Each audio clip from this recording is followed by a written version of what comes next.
Yes,对，Yeah, this is fish and chicken. Yes.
Welcome back to the Geneva playing field. We are back here after lunch. Dominica going to lunch at 52 for 2 of 9 overs. Captain Fontaine was not out on 2. Aiden Burton not out on 12. Dominica sent into bat. It's a 30 over side encounter as we see Zach Thomas going through the defense there of Aiden Burton. Beautiful delivery, as I say. Welcome back, UD John. Yes, Andy, that delivery was just a little bit flatter than what we have seen before, and Aiden expecting that delivery with the bunks and just playing above the ball and him missing his wicket.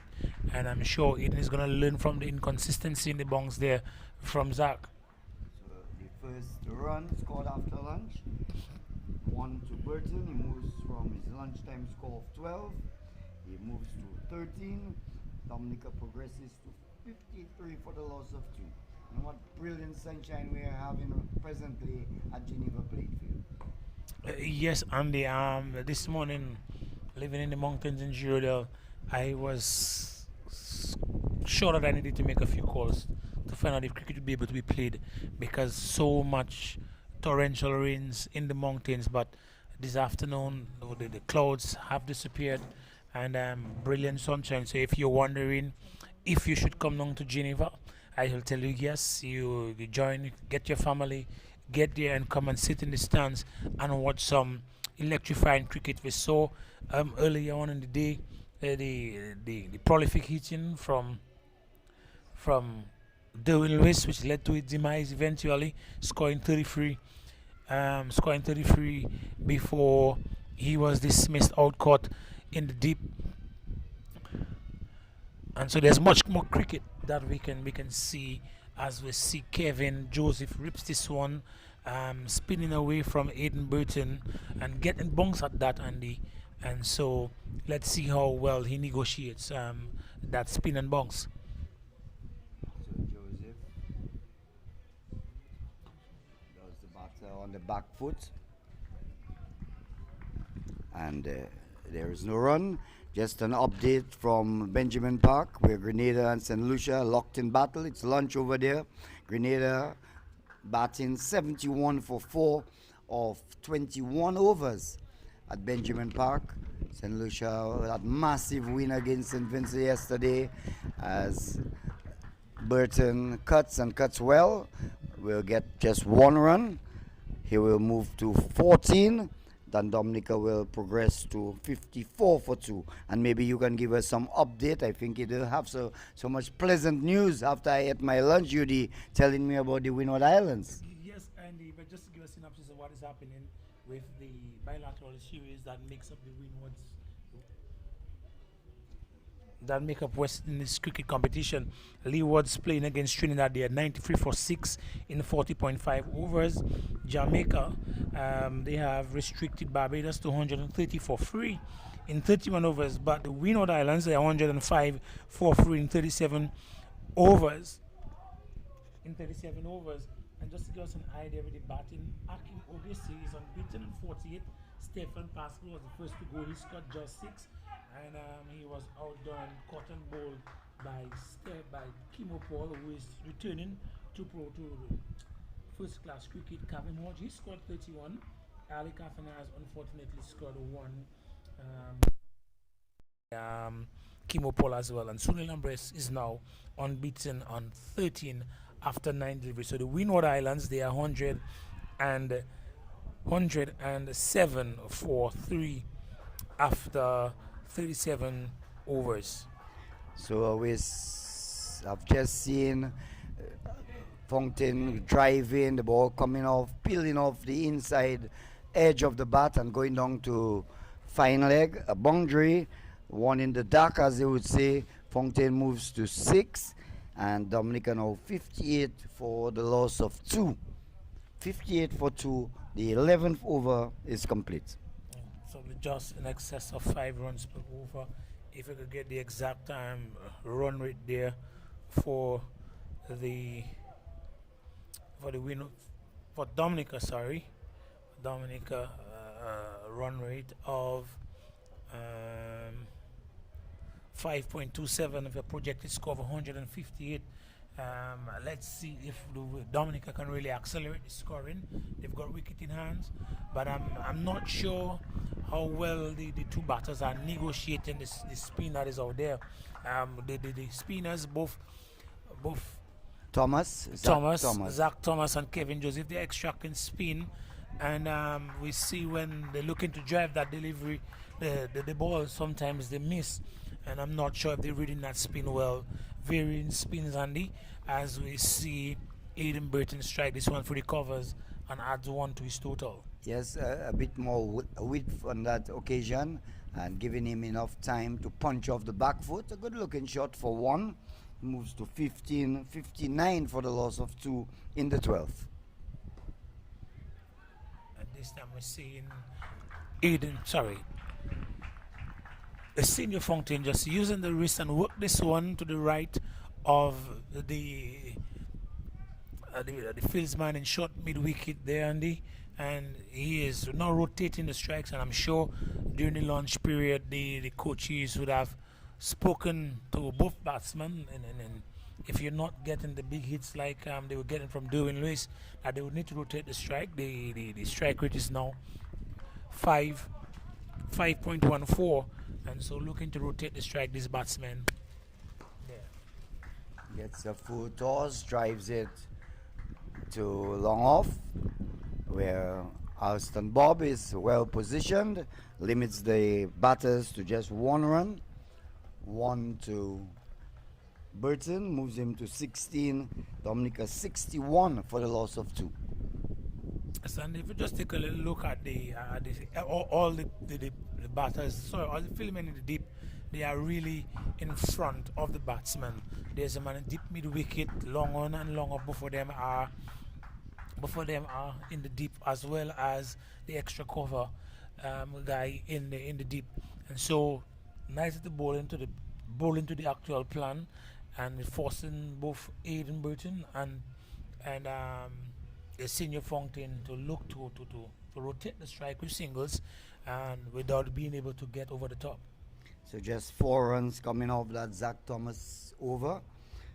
After 12, 62 for 2. Kevin Joseph will continue from the southern end. Go to the right-handed captain of Dominica team, Senior Fountain. Gets a lift in delivery. Fountain was backing away, trying to punch it, but the ball made more height than he anticipated. Yes, Andy, and we have a first slip for that type of lift and delivery.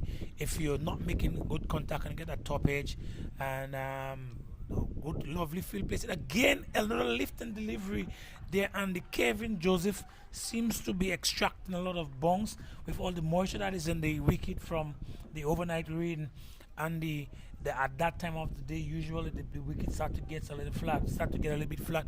But we've seen Kevin being able to extract some bongs, and Senior Fountain is not being able to get on top of it. But this one, he pushes backward of point, and he will get a single.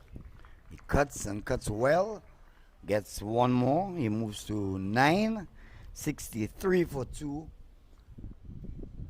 So on this occasion, not the amount of bongs the two previous deliveries had, and he was able to give himself some room and cut it quite well. But Andy, recognizing the attitude and the intention of a Senior Fountain, what plan would you put in place if you are getting so much of a bongs from Kevin Joseph? Well, maybe you could deploy more slips. Maybe you could put 2 slips and maybe a gully.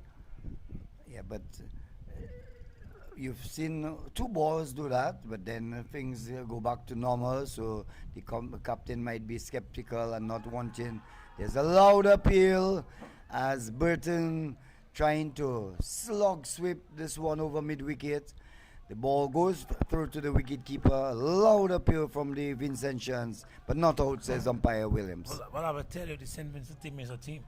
Because whatever happens, you see the support from the very onset. Even when they were being struck all over the park, with the sixes, we could see that the entire field is supportive and energetic, and so it's when one person goes up, everybody goes up. So tidy over from Kevin Joseph. Just the 1 run coming off it. 13 overs completed. 63 for 2. The batters out. Nian Davis bowled by Henry for 3 when the score was on 10. They lost the second wicket, that is Dominica, with Derwin Lewis caught by Henry at wideish long on of Zach Thomas for 33. 33, which he scored 5 sixes, 5 towering sixes, I may add. Yes, it was a sight to behold looking at Derwin Lewis accelerate the score at the top of the innings there for Dominica, and but St. Vincent has really pulled it back from the in excess of 9 runs per over to now 5, just about 5 runs per over. It may have dropped below 5 runs per over. 4.78 actually, as they bring some respectability to the scores. Now with a projected score of just 142, with the 2 of Dominica main batters out there batting. Lovely shot there, playing squarish off the wicket by Senior Fontaine, but in spite of the beauty of the shot, just a single, Andy, and it moves the total to 64, and Fontaine goes into double figures. He's on 10. He seems to relish playing off the back foot. I've seen him play before, and he drives the ball quite well, but so far in his innings, he's really going on the back foot as Burton is driving the ball to long off. Alston Bob is in the way. 1 more to Burton. He moves to 17. Dominica 65 for the loss of 2 wickets.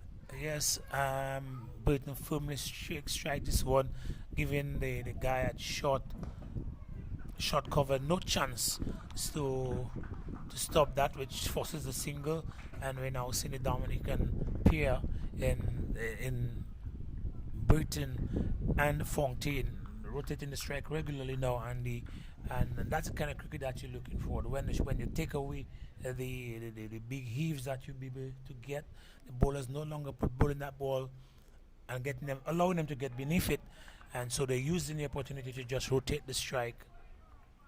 So the 14th over has come to an end. Dominica sent into bat by St. Vincent and the Grenadine after 14. 66 for the loss of 2. Senior Fontaine, the captain, is on 11. With him is Aidan Burton, who is on 17.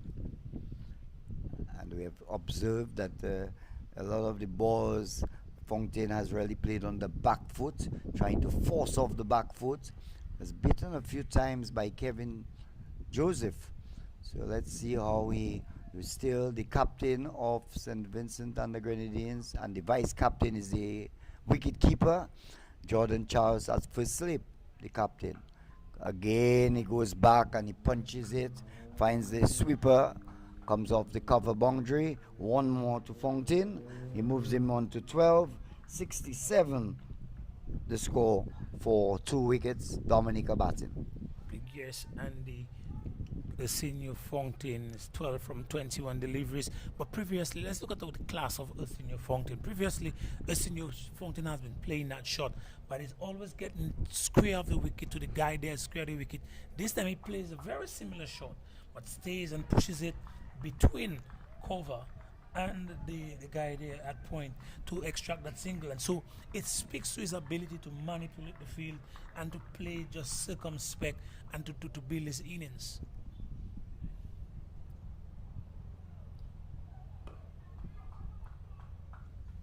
Drives is Burton down to long on. We'll get another run. We'll move on to 18. And you can 68 for the loss of 2. And you can hear the cheers from the dugout of the Dominican team, Andy, to every single that is scored, which speaks to the plan, or the actual batters responding to the plan of the team to rotate that strike. It's something that's always sound like a Stock City. Lovely shot play there, Andy, off the pad, and Fontaine will just push this one into the short mid-wicket region, and he will add 1 to his total. So Fountain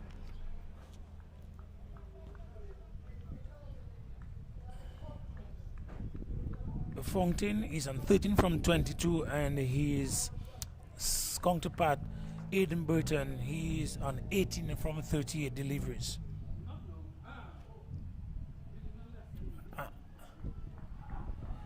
And just to provide you with an update, Akim August, he has now reached his 50. He's now 51 from 126 deliveries, and with him is Sunil Ambris, who's not out on 16 as the Windwards, and now 113 for 3 in 40 overs in their bilateral series against Guyana.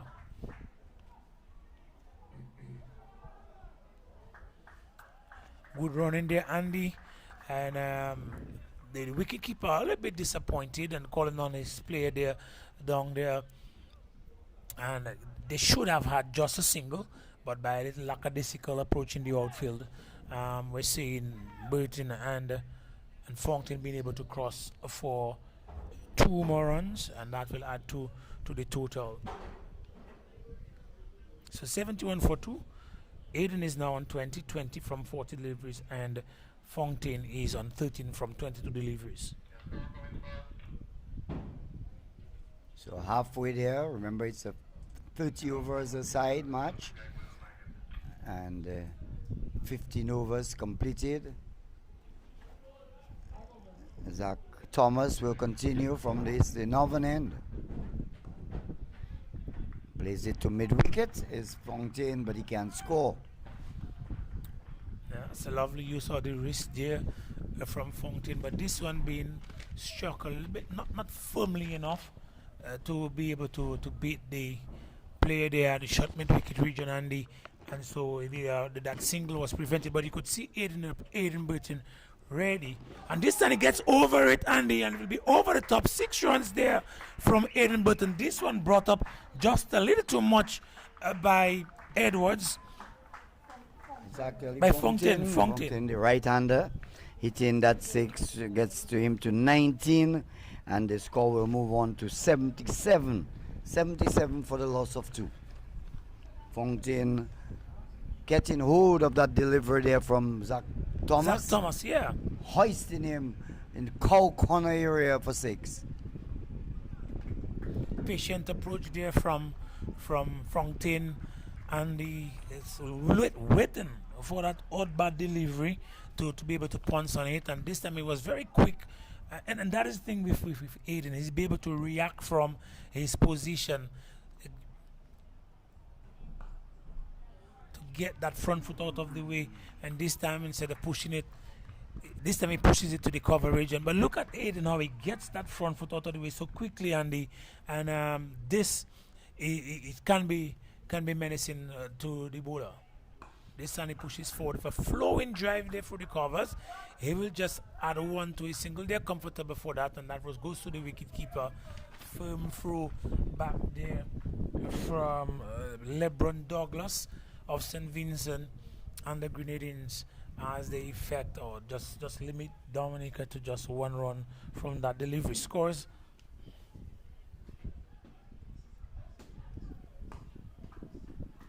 $78 for 2, Andy. 4.93 for projected score of 140. Do you think Dominica will be able to post a total of 150 by the end of that? Well, they should, with wickets in hand. The over has come to an end. It's what, 78? 78 for 2, 79. So after 16 overs, 79, I make it just a tad short of 5 runs per over. So if they continue 5 by 30, easy maths would give you 150. So if they have wickets in hand, they can accelerate towards the end between 25 and 30 overs. Well, certainly, only the current run rate is actually 4.94, and the projected score as of now is 148. But let's see if they will be able to accelerate. But do you think a score of 150 is sufficient on this ground this afternoon? Well, I think the more the merrier, as always. But it will depends on the bowling efforts because 5 runs per over, if you bowl well, you should. But having seen what happened to St. Lucia, though you can't really gauge things like that. The St. Lucia dismissed for just 45 runs yesterday. So you would still think that you stand a very good chance with at least 150. So St. Lucia dismissed or St. Lucia, St. Lucia dismissed St. Vincent. Yeah, correction. All right, so St. Lucia was the victor yesterday, like Dominica when they faced Grenada. And so Dominica looking to make it 2 in a row. Fontaine is quick on the back foot there, Andy, but unable to make that connection with the ball. And you can see his intention. You can see his intention certainly is to get this ball between point and cover.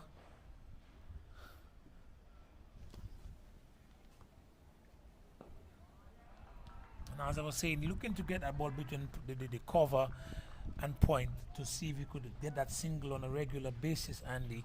And that is the intention of a senior Fontaine, looking to manipulate the foot. But sometimes if you could just push it between that wideish, the extra cover region, and because the long one, the long off is very deep, so there too could get the single in that area. And so I think, I'm not sure if he's trying to overcompensate to get that ball, and maybe it's a compulsive shot, Andy.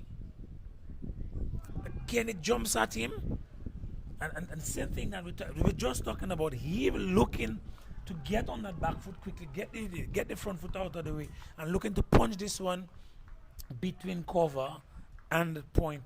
And this time it's too close, no space on that. So we were just talking about the compulsive. Do you think that shot is becoming compulsive from a senior Fontaine?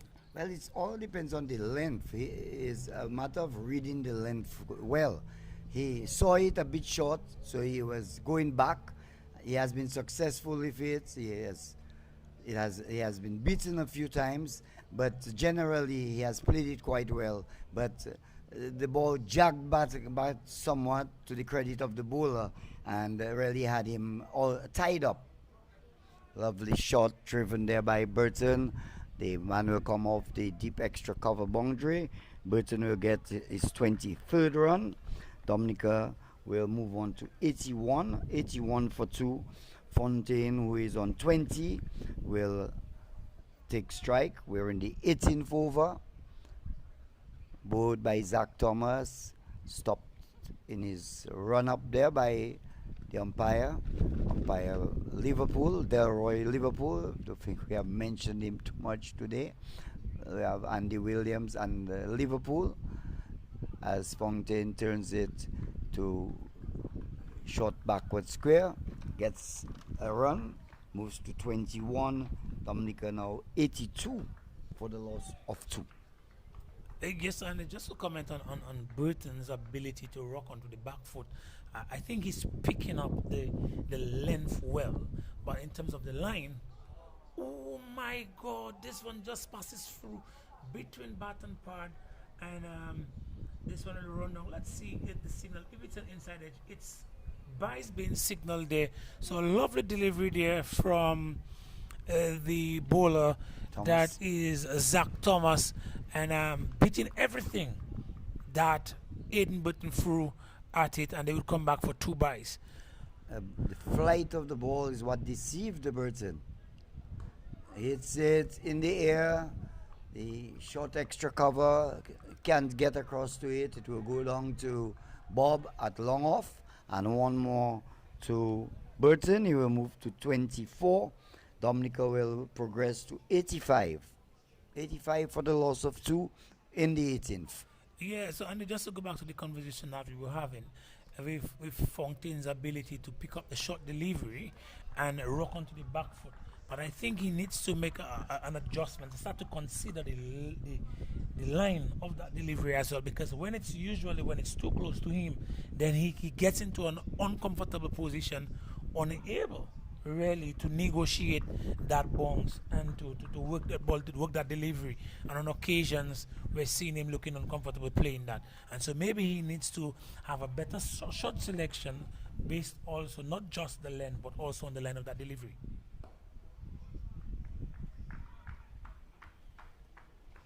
Thomas completes his over.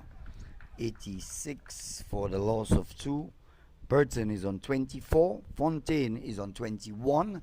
We saw Thomas losing his direction somewhat and straight one down the leg side, which Fontaine was unable to dispatch. He may have been disappointed because it was really a loose delivery. But he's still there. He has batted quite diligently so far. A few scares of the short ball coming into him, especially when it lifts, because when a spinner gets the ball to turn and bounce, he's at his brilliant best. Well, certainly, Andy. And as you mentioned that, I am reminded of the likes of Anil Kumble and Shane Shillingford, former international cricketers who used their height to extract both spin and bounce and to become menaces to whoever was batting on the other end, facing them. So we are seeing the reintroduction of a fast medium bowler.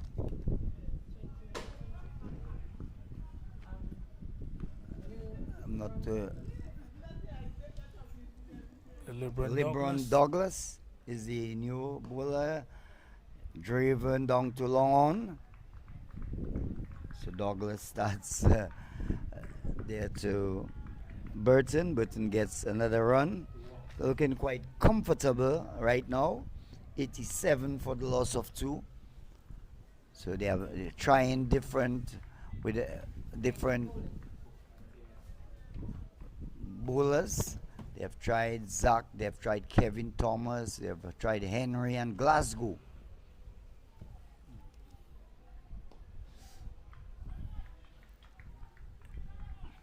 And we're seeing Fountain just punching this one to the mid-wicket region for another single. And now you made mention of that delivery that was almost a gift to Fountain. And he probably lamented not making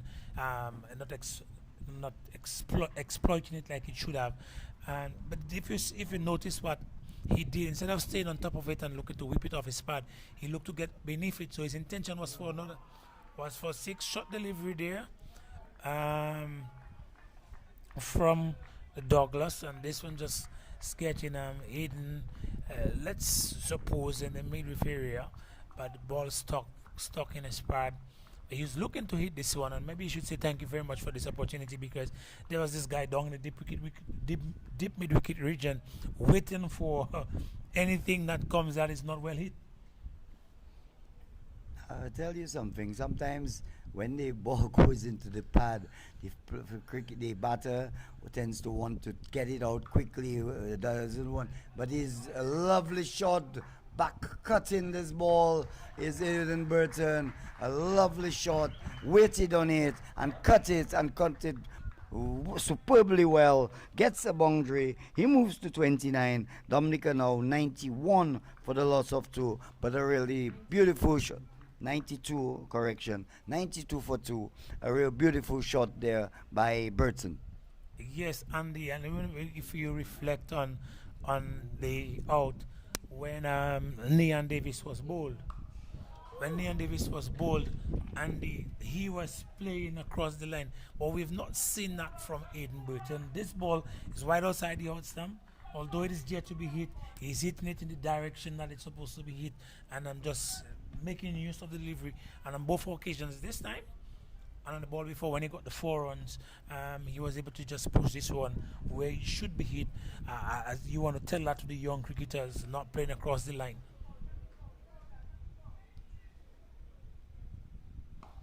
Douglas trying to pong the ball in the turf. The pitch responding but a bit slow on this occasion. The over comes to an end. Over number 18. 93, I make it for the loss of 3.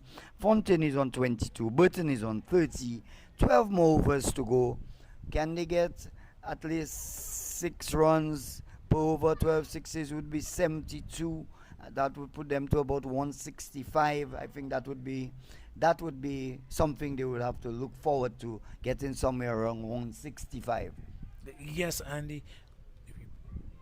If you just look at the, if you just If we just look at what happened with that shot from Fountain, looking to accelerate, shot delivery, it was yet to be hit, but considering the field placement and opting not to do that, instead he just dabbed this one down right onto the pitch, right next to him, and looking for a better option to dispatch that ball off the park. But we could see the thinking, the thoughtful process by both Burton and Fontaine as they paced their innings. Charles, And his captain, ball! first ball goes right through the defense there of Aiden Burton. The captain introducing himself and immediately gets the breakthrough. Dominica lose their third wicket with the third wicket with the score 93. Aiden Burton goes clean bowled by captain Jordan Charles for 30 runs. Yeah, there is something that we've noticed from both Burton and Fountain, looking quickly to get to onto the back foot, and this time this delivery, that leg spinner from the captain there, and not much of bounce from that, and so by keeping low, he was really caught unaware what was happening, and by the time he recognized that that ball was not with the bounce that he had been accustomed with, he was already bowled. So we're about to see Dylan John, number 10, the MVP of the last under 15 series, a bilateral series with Dominica and I think it was some Leeward Islands team. Windwards versus Leeward Islands. And Dylan, who was representing the Windward Islands, was adjudged to be the MVP. So he comes out now with good form, and he'll join his captain, Arsenio Fontaine. Yes, and Darren is one who we've known to be beating the ball, and we may see a slight acceleration. Not sure what are the instructions from the dugout and how he's going to construct his innings, but he can be one that can accelerate the scoring. And let's see if we're going to see a controlled approach from the likes of Senior Fountain, while Dylan looks to accelerate the scoring.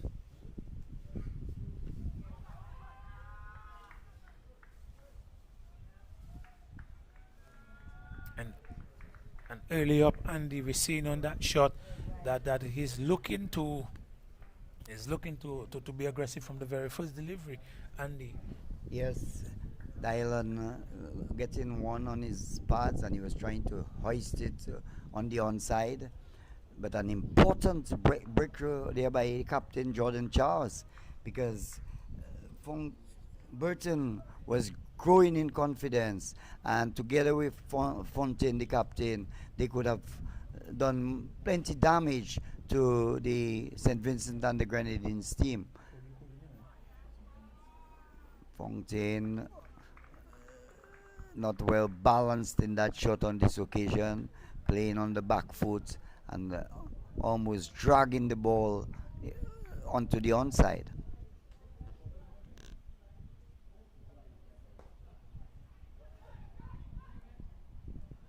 And there are a few rarities in West Indies cricket, left arm fast bowlers, and we saw that with Glasgow, a rarity with quality leg spinning, and we're seeing that now from the captain. Jordan Charles, the bowler. Yeah. Jordan Charles. And so the cricket is still alive. Cricket is still alive. And Dylan goes. We told you that he's going to look to hit, and then we could see that ball just moving away by Jordan Charles as he bowls a nice leggy, conventional leggy, and Dylan goes out, cut behind. Had just a single? No, not a single. Duck, because I think he got a leg bite when he on his first ball. So it's duck for goes for Dylan John, I think Dominica would be dependent on Dylan to accelerate, both accelerate and add to the scores. And so now Dominica, after being in a very comfortable position at maybe 90 for 2, they are now 95 for 4. Yes, we see Kenny Valmont going out to join the skipper. So a very successful over there from Captain Jordan Charles, who I thought brought on himself late today. Yesterday he bowled 10 overs and he picked up 2 wickets, but he decided to bowl Zach Thomas before him. But immediately as he came on, he contributed and has taken 2 wickets in 1 over, setting Dominica back to 95 for the loss of 4 wickets. So 19 overs completed. Just 2 runs came off that last over from Jordan Charles, and one was a leg by. Yes, a leg by. Wide delivery there from LeBron Douglas. And, but the umpire is unmoved, so suggested that it's not a wide, but a senior Fountain will just watch it as it goes to the wicket keeper. More is required of him at the moment, Andy, as the main batsman on the team, and now without his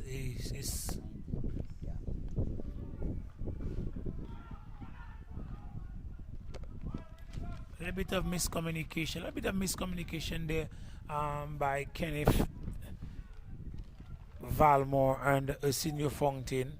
That ball again and the inconsistent bounce from the wicket. That ball usually would have been a bouncy ball, but just keeping low, and Senior Fountain playing, but it's well above that ball, and that would just go to the wicket keeper. So far, Dominica losing wickets at a critical juncture. We're in the 20th over. After this, there will be only 10 overs. Good delivery, good line, good length. Fountain defends and defends well. And the applause from the Vincentian players really encouraging Douglas to keep it there. That's the way to go. Keep it there. But Fountain will have other ideas. He's on 23. Kenny Valmont has joined him. Yet to score, yet to face a ball. Driving loosely at one outside the off stump, really dangling the car there, LeBron Douglas. And Fontaine not getting, maybe getting his feet across in line with the delivery and not making contact. As though I heard a song that maybe, but I'm not too sure. Yes, we may have to check ultra edge to confirm. Yes, and but again, that delivery was it didn't have as much bounce as it normally has, and again, this time the inconsistency of the bounce. Look at think of the last 3 deliveries being faced by a Senior Fountain. 2 of those deliveries keeping low. This time it does not keep low, gets the extra bounce, but by the way he plays it, you could tell that he's not certain as to what is the level of bounce that is getting from these deliveries. Well, a little more efforts there by Douglas, and he's have struck a senior on the glove, and the end of the over, a good steep bouncing ball. Fountain was getting into his wicket. It rushed on him, hit him on the glove. Seemed to be a painful blow. You're seeing him wringing his hand there, and certainly a moral victory scored there by LeBron Douglas. Yes, and you could tell that the senior was into the shot way too early. As a matter of fact, the ball knocking him after he had already executed that shot entirely, and so I'm not sure if it was a slower delivery, but certainly he was into the shot much too early, Andy.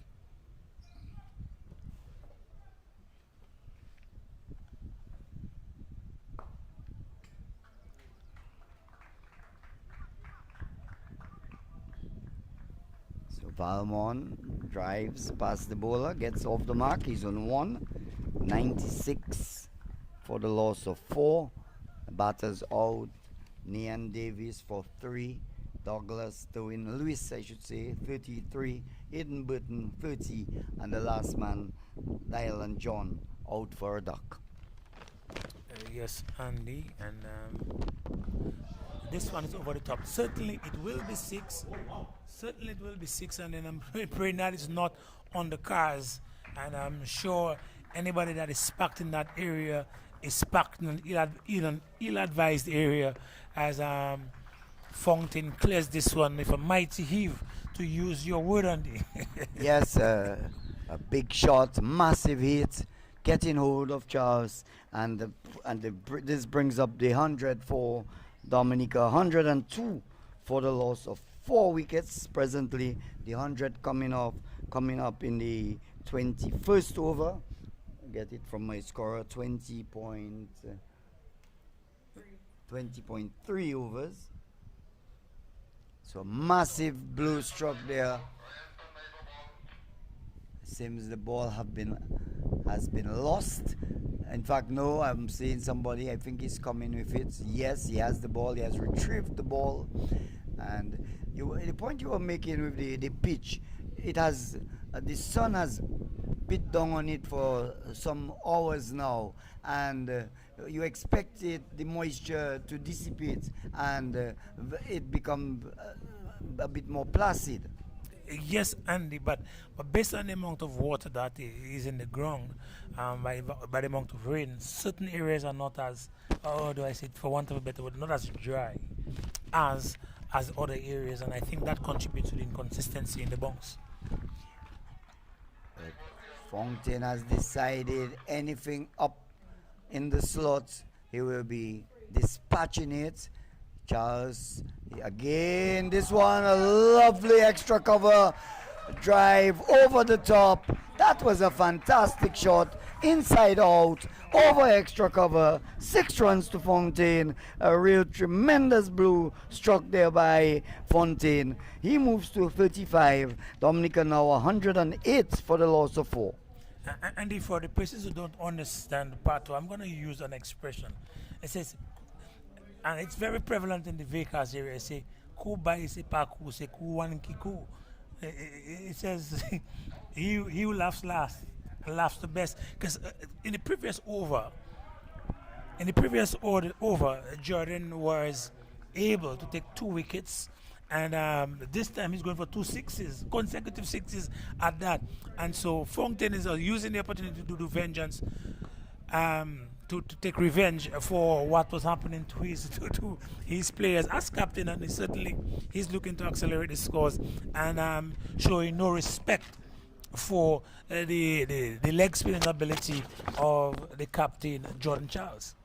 Yes, the final delivery, firm on drive, brilliantly stopped. We have to already give the fielders, it's a batter, bowler, fielder game. So when the fielders do well, we have to give them the credit. And there was a fine stop by Glasgow at mid-wicket.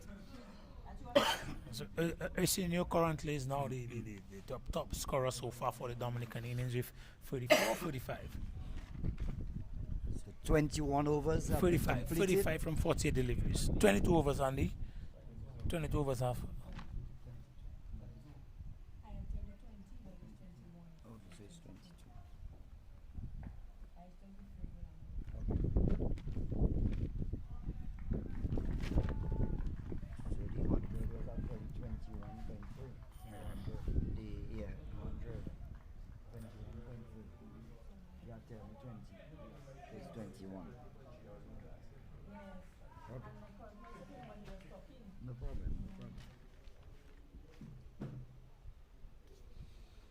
So we're into what they call the happy hour. 8 more overs to go. Outside the off stump from Douglas. Wide signal there by the umpire. So 1 more will be added to the total. 109 it is for 4 wickets. Andy, I wonder if we had the technology to assess the batter's movement on the offside, moving on the offside, because what happened was Kenneth moved a bit onto the offside from his stance, and then the bowler just pitched that ball a little bit wider, and nice bowling there from the Vincent bowler, number 24. Is it Douglas? Douglas. So the young men are thinking, and really and truly, it's a good yardstick of measure to talk about the future of Windwards cricket. It was well played too by Valmont. It was on his legs, and he played it with a straight bat and played down to mid-on. Shot. Cuts well is Fontaine, finds Bob in the way at short backward point, fields well and prevents any run. Now previously, that single was consistently cut off there by, I think that's number 3, by Alston Bob filling in the point position, and Fontaine would bring the ball consistently, try to get it between point and cover, and let's see if he would be able to renegotiate that to score those singles that he was getting early on in his innings. He moves on to he just 36. got a single, so he has moved on to 36. Valmont has come to take strike. He's on 2, 111 for 4. We are in the 23rd over. Remember, it's 30 over a side. Here was Valmont advancing. The bowler saw him coming, dropped it short, but Valmont decided that he would go with the uppercut, and he hit it, which it went over the infield and down to the third man boundary. Gets a boundary, he moves to 6, and Dominica now won 15 for the loss of 4 wickets. Yes, and the Kenny Valmont there is standing tall, reminiscent of Chris Gill, just standing tall and using the bunks extracted from the bowler, and that's Douglas, and just punches this one over the top and get 4. A lovely shot there. I'm wondering what is in the mind of the bowler now.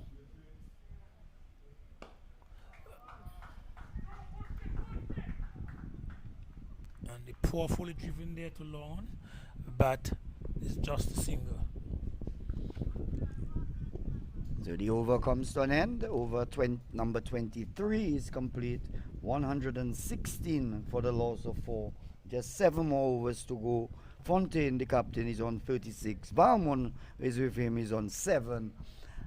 And the final delivery of Douglas over. We saw a good looking drive down to long off. Good timing, good balance. Everything was correct, but the fielder was well positioned.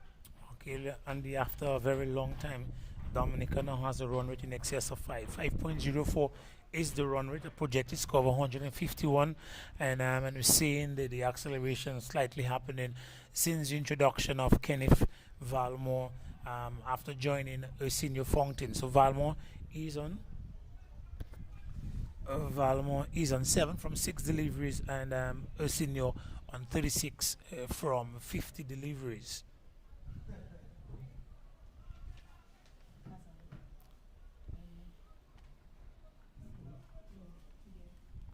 And so Henry, who was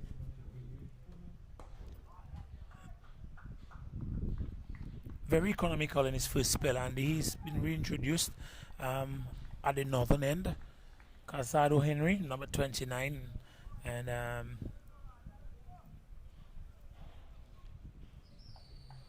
this ball just punched over cover there by Kenny Valmont. Adds 1 to his total. He's now on 8, and brings the well set batsman Senior Fontaine. It chips down this wicket. If I miss it, not scoring Andy, but you can see the intentions of Senior Fontaine looking to accelerate the scoring in the last 7 overs. Well, last 6. He he has been there for some time. So if someone has to accelerate and with his experience, it has to be the captain, Fontaine, and he has that ability.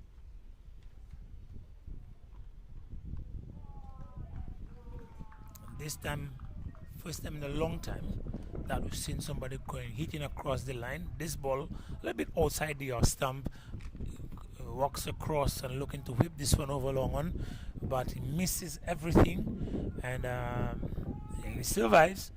But Henry looking to continue with his miserly bowling efforts there for his team, St. Vincent and the Grenadines.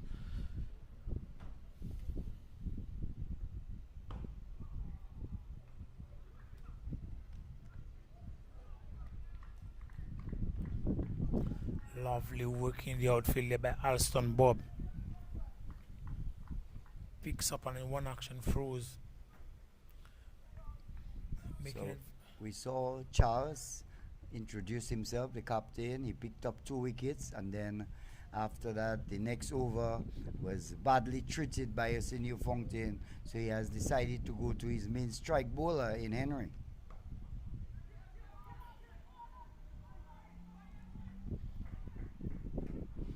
Nice running between the wickets between Fontaine and Valmore, both of them from the Kalinago territory in Dominica, a place where cricket is really a culture.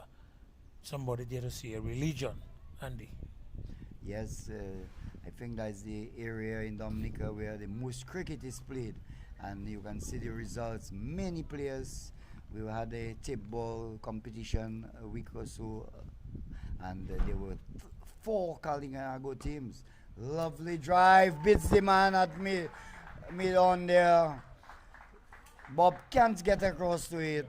A lovely hit, well struck there by Fontaine. He moves into the 40s, 41 he is, and Dominica now 123 for the loss of 4 in the 24th.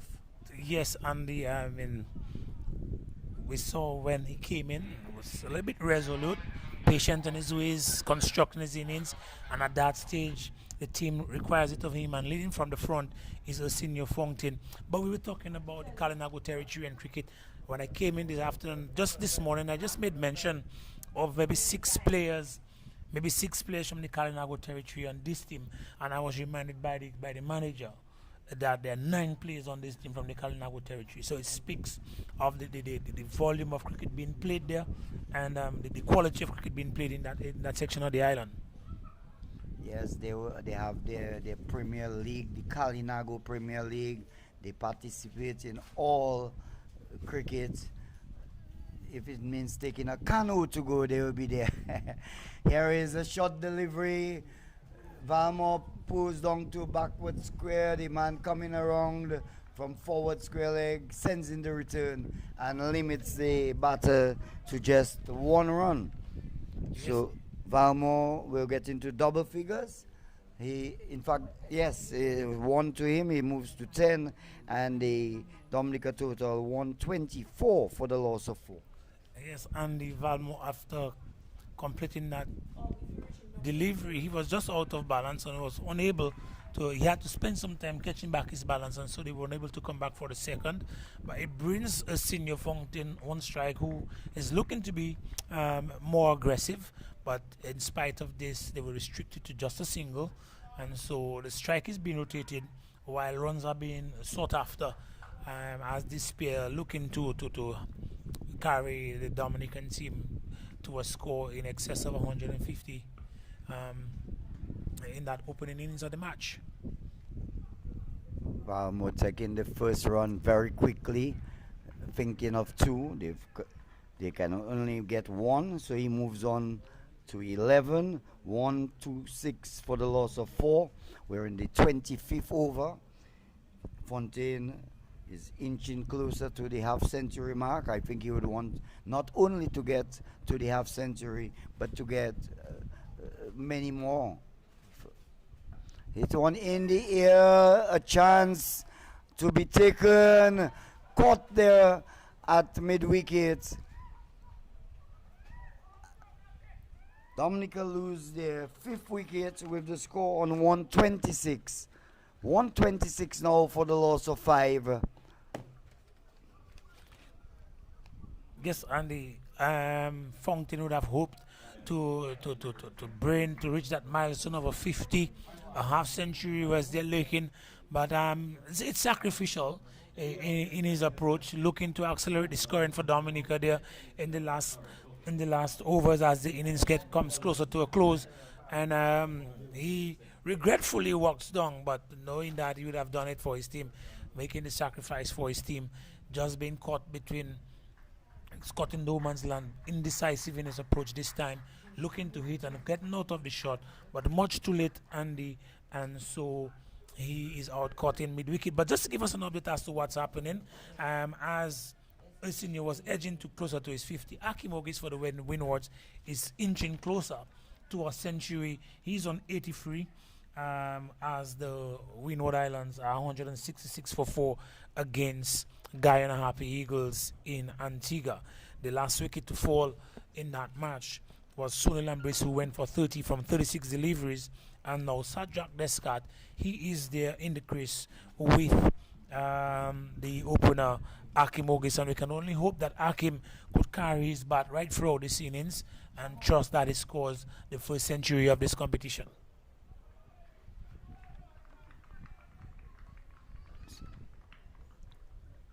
LeBron Douglas has been rewarded with the prize wicket of Arsenio Fontaine. Fontaine gone for 42, skying a ball to mid wicket, and they feel they are gleefully accepting the catch. So Fontaine goes for 42. The new batsman is Jason Joseph. Outside the off stump, it flashes, the ball goes through to the wicket keeper, the vice captain of the St. Vincent team, Joanne Adams. The over comes to an end. Over number 25 completed 126 for 5. 3 runs came off that over, and importantly, the prize wicket of Fontaine. Yes, unfortunate for Dominica, but Jason Joseph, he has demonstrated in the past as someone who can hold his bat. Kenny Valmo too. Last year at the finals, or during the course of the secondary schools under 20 cricket competition, he would have scored a massive century. So he at this stage, this one is swinging, and misses everything, Andy.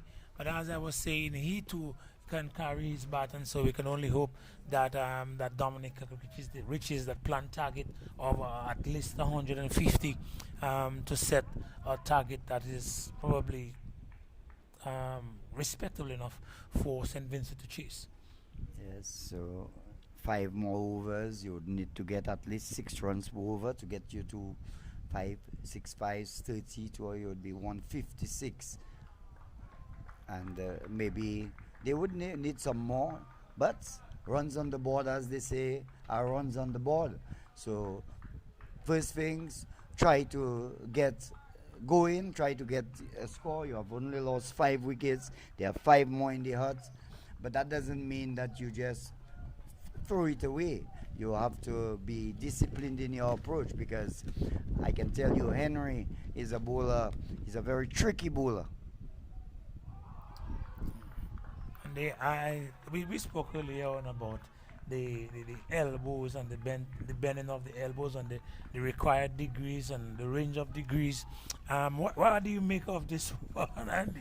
Well, what I can tell you, it rose quite steeply, and I don't think the batter on that occasion was too happy about that.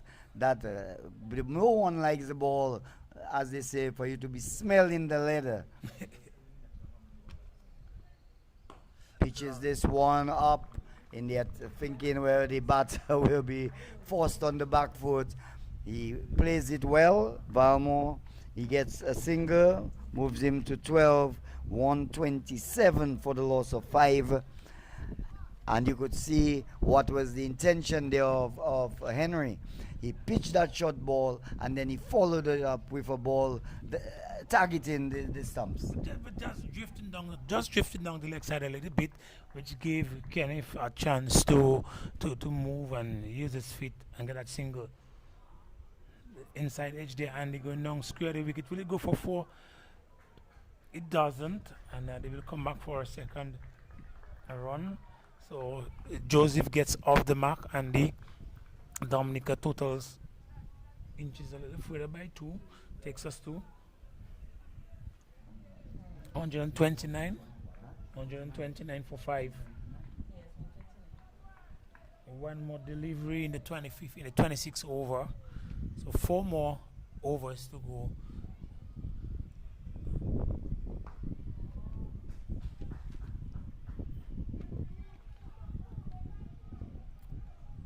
Lovely running there from Jushan Joseph. Get this one, slashes, goes over to the third man region, and they come back for a second. So scores 131 for 5 after 26 overs. So 4 more overs left. Kenny Valmont is on 12. Jushan Joseph is on 4. The batters out so far. Nian Davis for 3, Derwin List 33, Aiden Burton 30, Dylan John did not score, and Arsenio Fontaine scored 42.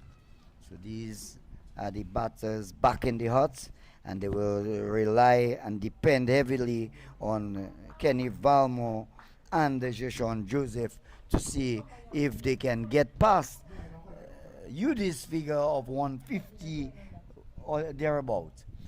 I dare say I would like to see 155 or more. In the air, stroke to long off, 1 run to the total, 132 it is, 132 for 5.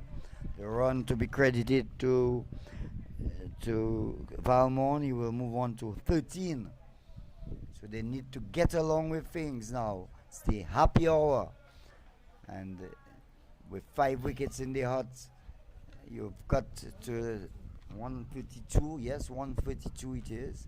Swings at. Oh, and this just peels the bails off the leg stump, and you did not notice that. Just peels the bail off right off the leg stump. Wonderful delivery there, and the by the bowler there is that Jushan Joseph. Jushan Joseph. Yes. Yeah, Jushan Joseph goes bold by LeBron Douglas. Yeah, LeBron Douglas. I think that's the second wicket, Andy. Yes. Second. 2-4. He got Fontaine, and now he has dismissed Jushan Joseph for 4. So contributing heavily. We see number 11 walking out. Kellen Christmas. Killen Christmas.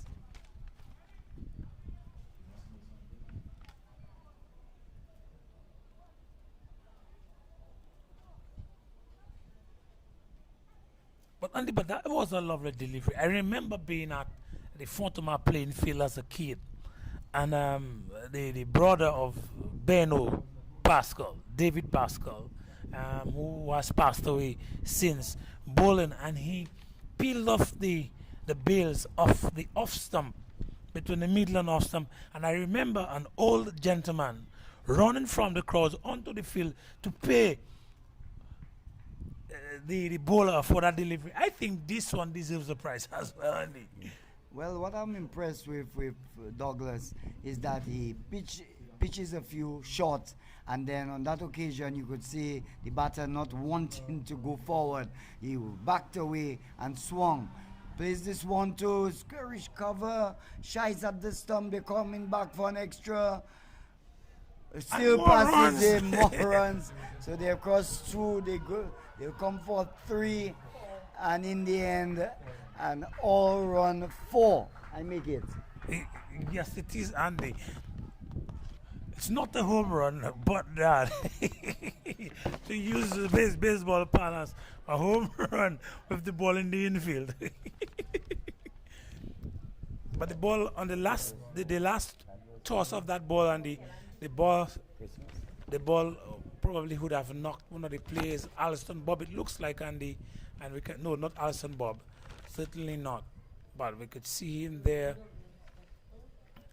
limping and still rubbing that leg. But a comedy of errors. Yes, there was the opportunity to effect a run out.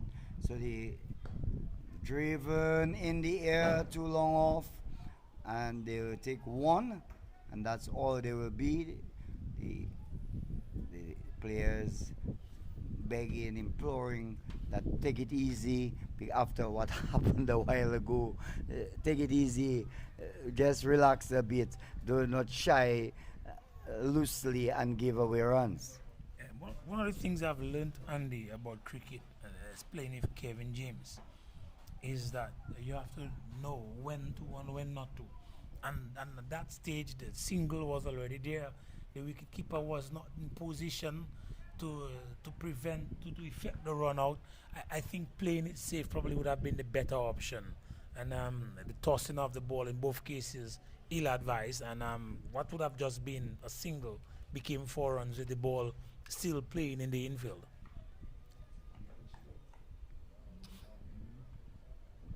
So the score is 138 for 6, Andy.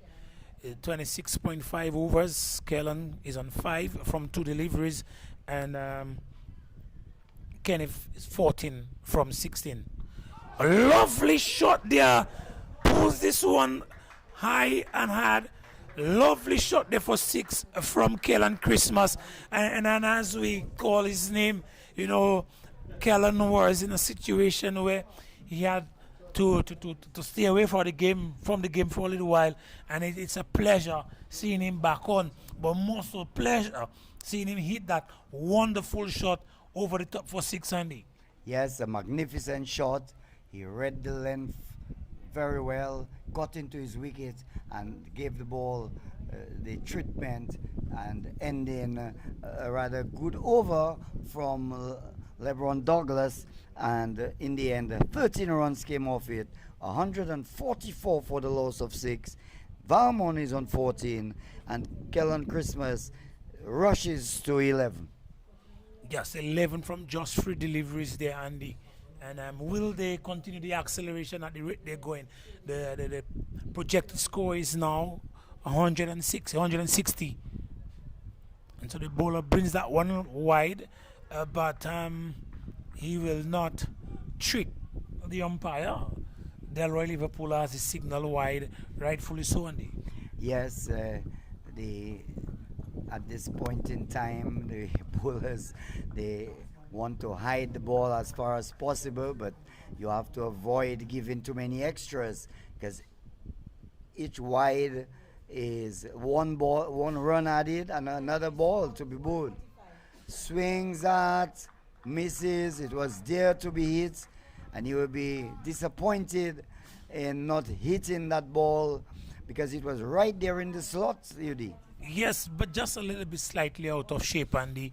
And it's not about swinging and hitting hard. It's about proper timing, staying balanced, getting the mechanics right. And then when you make contact, then you have a better shot than getting out of shape uncharacteristically. And that we saw from Kenneth Darrell. But will he be able to correct it? And yes, he does. And this one is straight.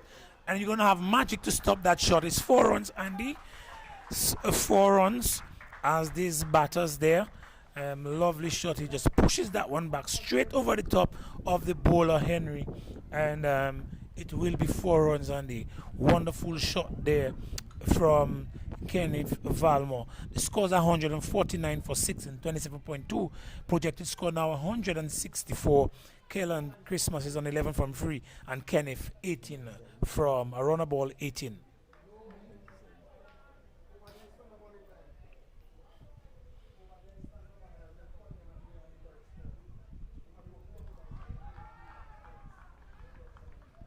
Faint appeal goes up, an excited vice captain Joanne Adams beyond the stumps, signaling saying how's that umpire, but very muffled. And the usual St. Vincent team is a team that is full of glory. Everybody's excited and supporting each other, but not this time.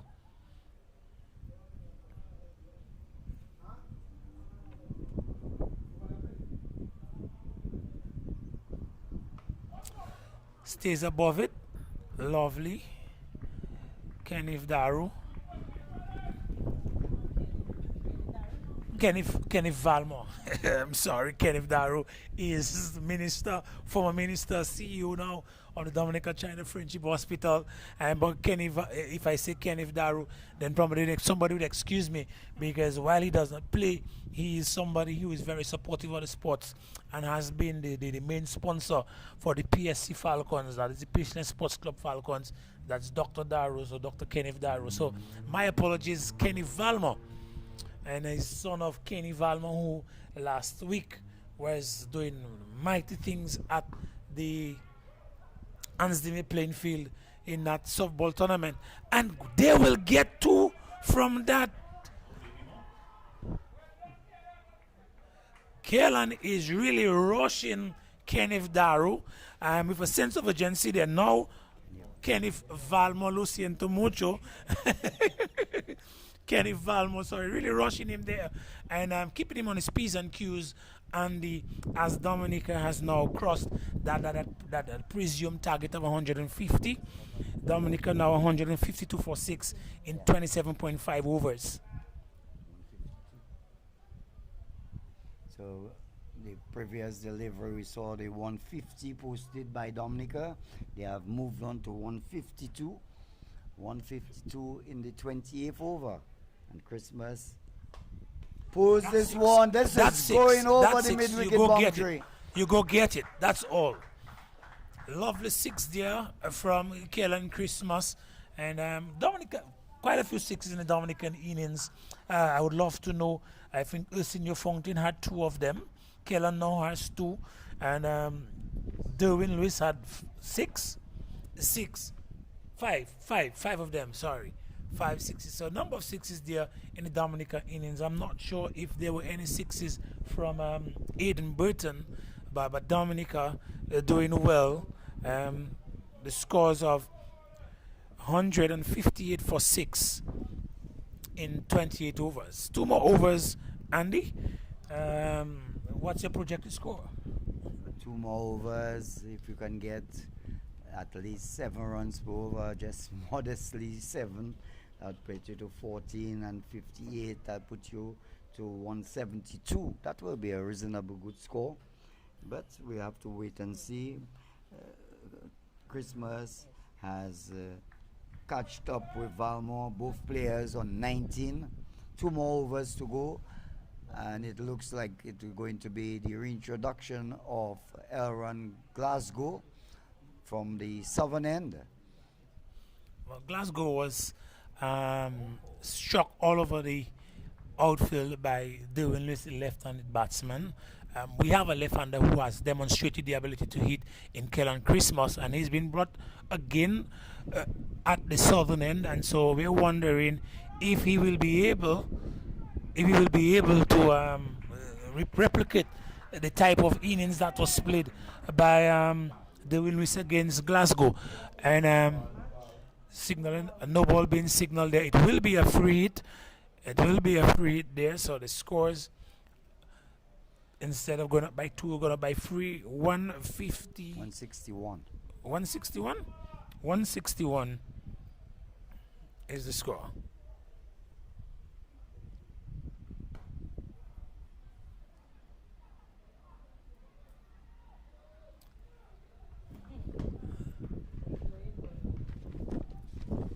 Miss it there from Kenneth Valmore, and I'm not really capitalizing on the free hit, but the score is 162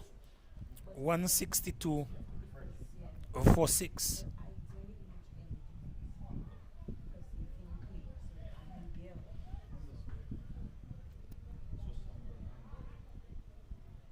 Kaelan is on 19 from 5 deliveries, and Kenny Valmore 22, a runner ball 22. Christmas is on strike. And he goes over the top again. And this time, nice, lovely catch by the guy there in the deep mid wicket region. And Kellen has sacrificed his wicket for the team. You could have seen the intentions to get as many runs as possible. And the team would be satisfied with that shot being played. Andy, not very well collected, but a wonderful catch indeed from the guy down there in deep mid wicket. So Kellen Charles goes, caught at mid wicket of the bowling of Elron Glasgow for 19. They were the first spell from Glasgow, Elron Glasgow. He came from for some harsh treatment from Derwin Lewis. He was struck 5 sixes in his spell of 3 overs. 33 runs came off it. As we see the new batter going out there, number 9 is Vince Darrow. And I think we saw Vince Darrow in the tip ball competition playing for the Cynical Red Force.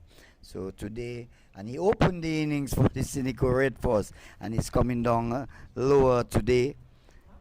It's Vince Darrow. Now you have a case of saying Darrow. So now I think you will say Kenneth, but not Kenneth Darrow. Vince Darrow. Again, another player there, Andy, from the Kalinago territory, replacing another Kellen Christmas from the Kalinago territory, just being out there, out caught in the deep. And Vince Darrow is now on strike, another player from the Kalinago territory. Lovely shot there for square drive. And it gets off the mark immediately. Nice flowing shot there by Darrow, the sweeper coming off the boundary, and really limiting the batters just to 1 run. 163 for 7. Beg your pardon. That should be a no ball. That should be a no ball. It's not signal, but I think both umpires probably would have missed this one. Well, no signal yet, and Liverpool having a word with Williams. Williams did not make the decision, maybe looking for some assistance, but the batter is walking away, so we'll have to consider it as out. 8 wicket goes down, Dominica losing their 8th wicket with the score on 163. 163 for 8. And Valmont is the man who will have to make his way back to pavilion. Caught deep mid-wicket, hit the ball. There was a slight debate on whether it was over waist height.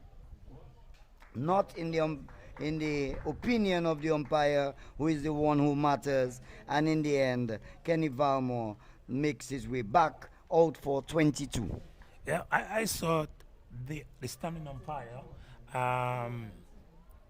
signaling, making a gesture to suggest that that ball was deep in at the point of contact, and that probably was the reason why it was not signaled no ball. But we could hear the voices and the distances suggesting that it probably is, it was, but the umpire decision is final. And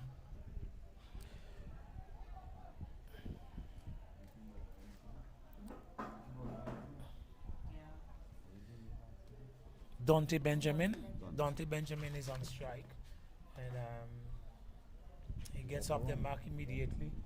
Yes, he gets off the mark immediately. Dante Benjamin is from the Northeast, student of the Northeast Comprehensive School, fast bowler.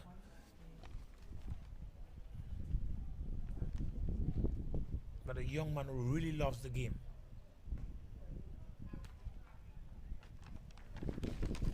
Vince Darrow looking to play that shot with a horizontal bat, and previously got off the mark with a similar shot, and so looking to skirt again. It's the is it the end of the over? Yeah. End of the over. The final over is coming up now, Andy. Who will be entrusted with that one? Henry. Previously he He bowled well, but it will be LeBron Douglas who will bowl the final over for St. Vincent and the Grenadines. Previously, he operated from the southern end, but he will bowl his final over from the northern end. And let's see how much. The scores are now 164. The projected score still 170. And let's see if they will be able to reach that projected score of 170 with the current run rate being at 5.66 runs per over. So Well, they asked if they would get 150. They have already surpassed that. Can they get 170 now? Well, we'll wait and see. As Douglas.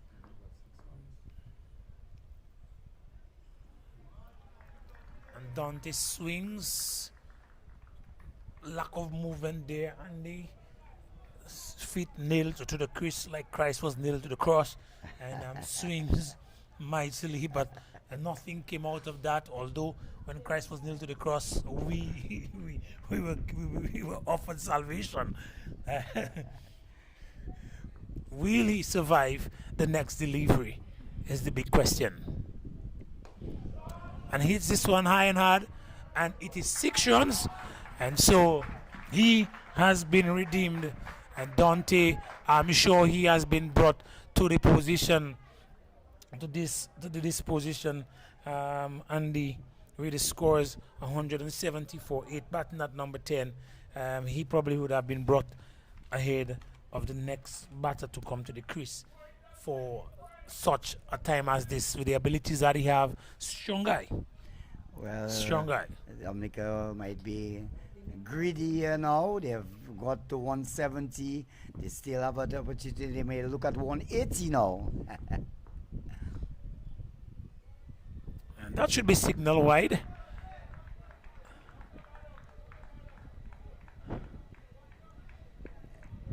Dante showing the umpire that one was. Yeah, But he's a tall man, and the ball has to go overhead height. Well, I'm not sure if it was merely because of height, but maybe because of the line of the delivery. It looked like a wide to me, but the umpire is better positioned than I am. It goes with another offer. Still just 2 more deliveries remaining, and with the intentions of Dante, we may get another 6. We may, just may, Andy.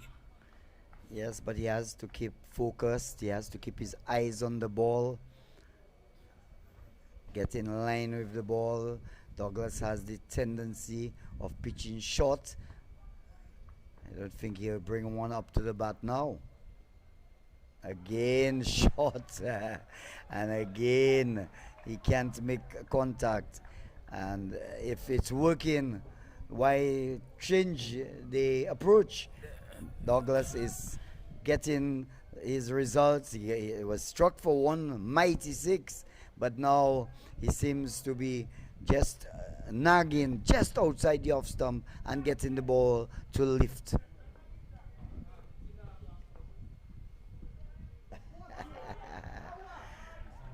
Again he swings at and misses. So he struck one mighty blow for 6. 170 for the loss of 8 wickets at the completion of the 30 allotted overs. Douglas, in fact, Dante Benjamin remains not out on 7. Vince Daru not out on 1 after 30 overs. Dominica having been sent into bat by St. Vincent and the Grenadines, and on 170, which means that St. Vincent and the Grenadines will have to get 171 of the 30 overs. That is what? It's on over 5 for sure. It's not 6, because 6 would give you to 180. But I'll let the mathematicians and their computer get the exact required rate for St. Vincent to get. What I will do now, while the scorers compile the bowling figures, I'll just run through what transpired. Dominica sent into bat by St. Vincent and the Grenadines after St. Vincent and the Grenadines won the toss. The first wicket to go was Nian Davis, who was bowled by Henry for 3 when the score was on 10. 2 for 49. Derwin List was caught by Henry at long on of the bowling of Zach Thomas for 33. He struck 5 sixes in that pretty free and really got things going for Dominica. Aiden Burton and Fontaine, they put on some 34 runs before Aiden Burton was bowled by Jordan Charles, who had introduced himself, the captain, bowled Aiden Burton for 30, 4 for 95 when Dylan John was caught at the wicket of the bowling of Jordan Charles for a duck. Then Fontaine stayed there.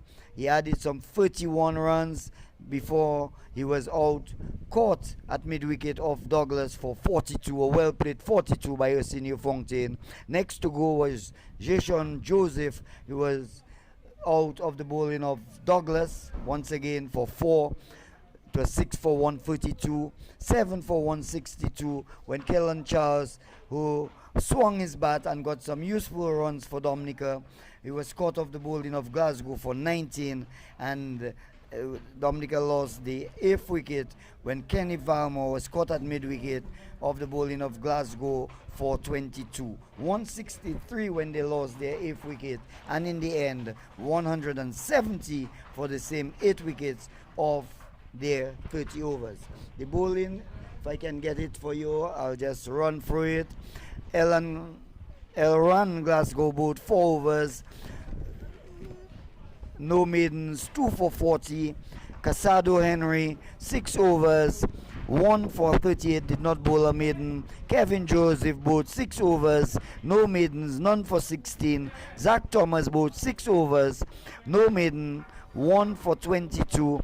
LeBron Douglas bowled 6 overs, 1 maiden, 37 runs and 2 wickets, and the captain Jordan Charles, who picked up 2 wickets in an over, but then the next over he was struck for 2 sixes, ended with figures of 2 for 14 of his 2 overs. So that's the position here.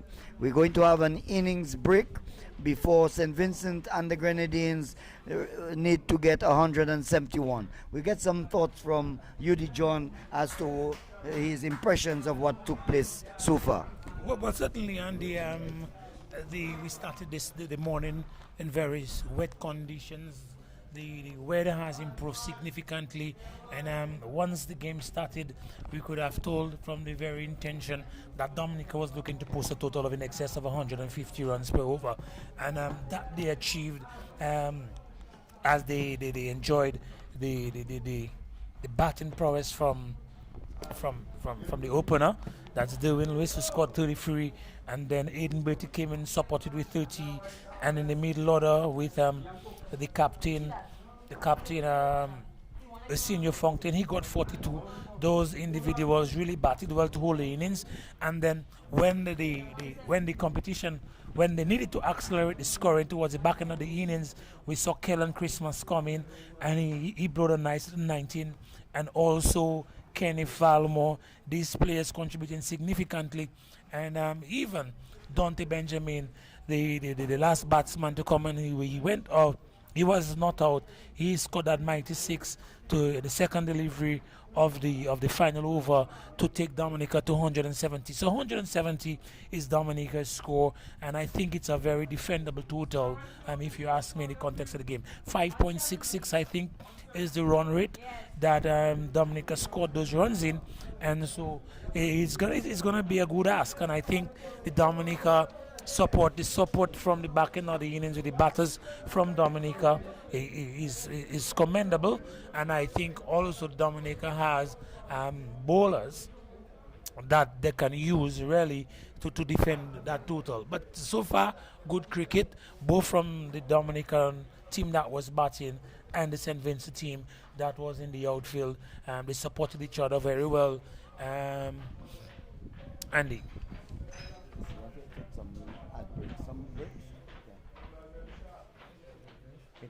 But we're going to take, at this time, we're going to take some word from our sponsors as we go in the intermission between innings.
Welcome back to the Geneva playing field, where we're about to see the reply from St. Vincent and the Grenadines. Dominica scored 170 for 8, with Asinio Fountain getting 42, Devin Lewis getting 33, Eden Burton getting 30, Kenny Ballard chipped in with 22, and Kellen Charles an invaluable 19. Kellen Christmas, I have Charles. Why did I write Charles? So Kellen Christmas chipped in with a well-played 19 for St. Vincent and the Grenadines. Glasgow took 2 for 40. LeBron Douglas 2 for 37. Jordan Charles 2 for 14. And Casado Henry 1 for 38. So we've just seen the first delivery. Ball from the southern end. It looks like Dante Benjamin. Yes, it is. Dante Benjamin, and he starts with a wide. I guess, and last year, with Dominica being the champions, I think only one player on this team, I stand corrected, but not as many returning players from last year's championship team is on this team. But Dante taking on the responsibility from the fast bowler Kester Lestrade, and seeing him starting to make the necessary adjustments there with the second delivery, and you can see he's getting the support from the rest of the team. Vice captain Eden Burton leading the cheering on the field as they spur the players on for as they attempt that to stem the run chase there from St. Vincent. So the openers for St. Vincent and the Grenadines, left-handed batter there, Alston Bob Jr.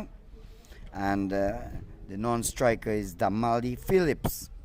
And over at Benjamin Park, we've just got the news that Grenada, they were dismissed for 123 of 32 overs and 1 ball. So St. Lucia will need 124 and all of 35 overs to do so.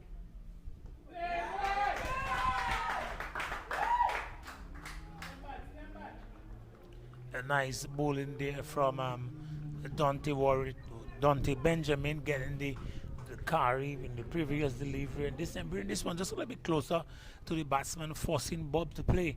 And the you before you said Alston Bob Jr., I remember the name Alston Bob as a cricketer for the for the senior St. Vincent team.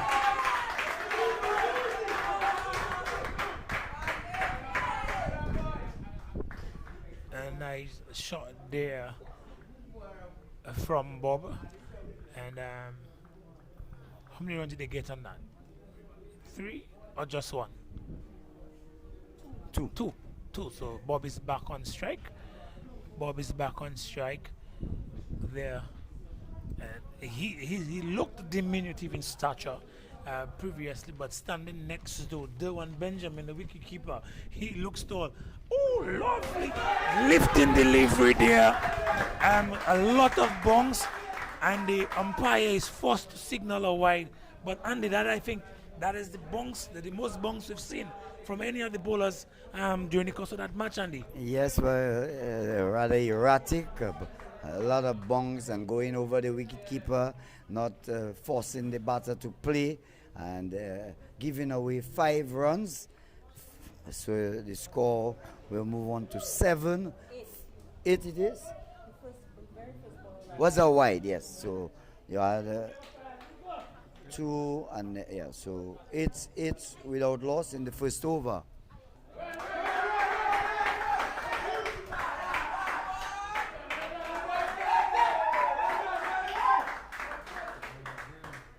That will be and another another wide signal there from the umpire.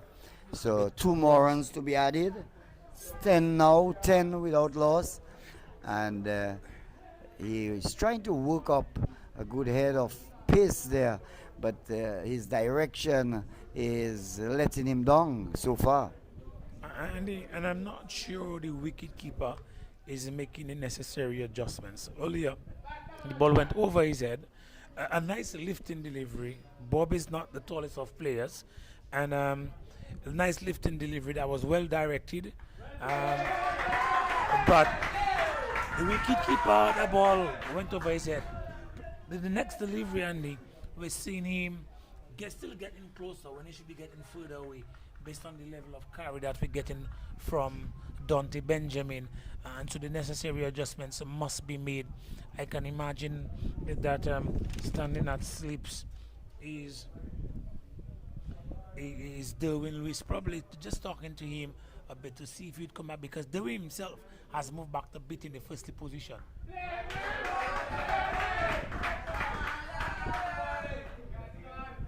And that should be the end of the over. At the end of the first over, 10 runs off it, and the required run rate as of now is 5.55 from St. Vincent. Not a particularly good over from Dante Benjamin. I mean, to be fair to the wicketkeeper Javian Benjamin. The one Benjamin. Oh, Jovin. The wicketkeeper. Yeah. Yeah. You see, because the thing is, when he first introduced, he's known by his other name, the one Javian Benjamin. Okay, but on the list, on the list is Javian. Yeah, I went with what I yeah. saw. So you're right.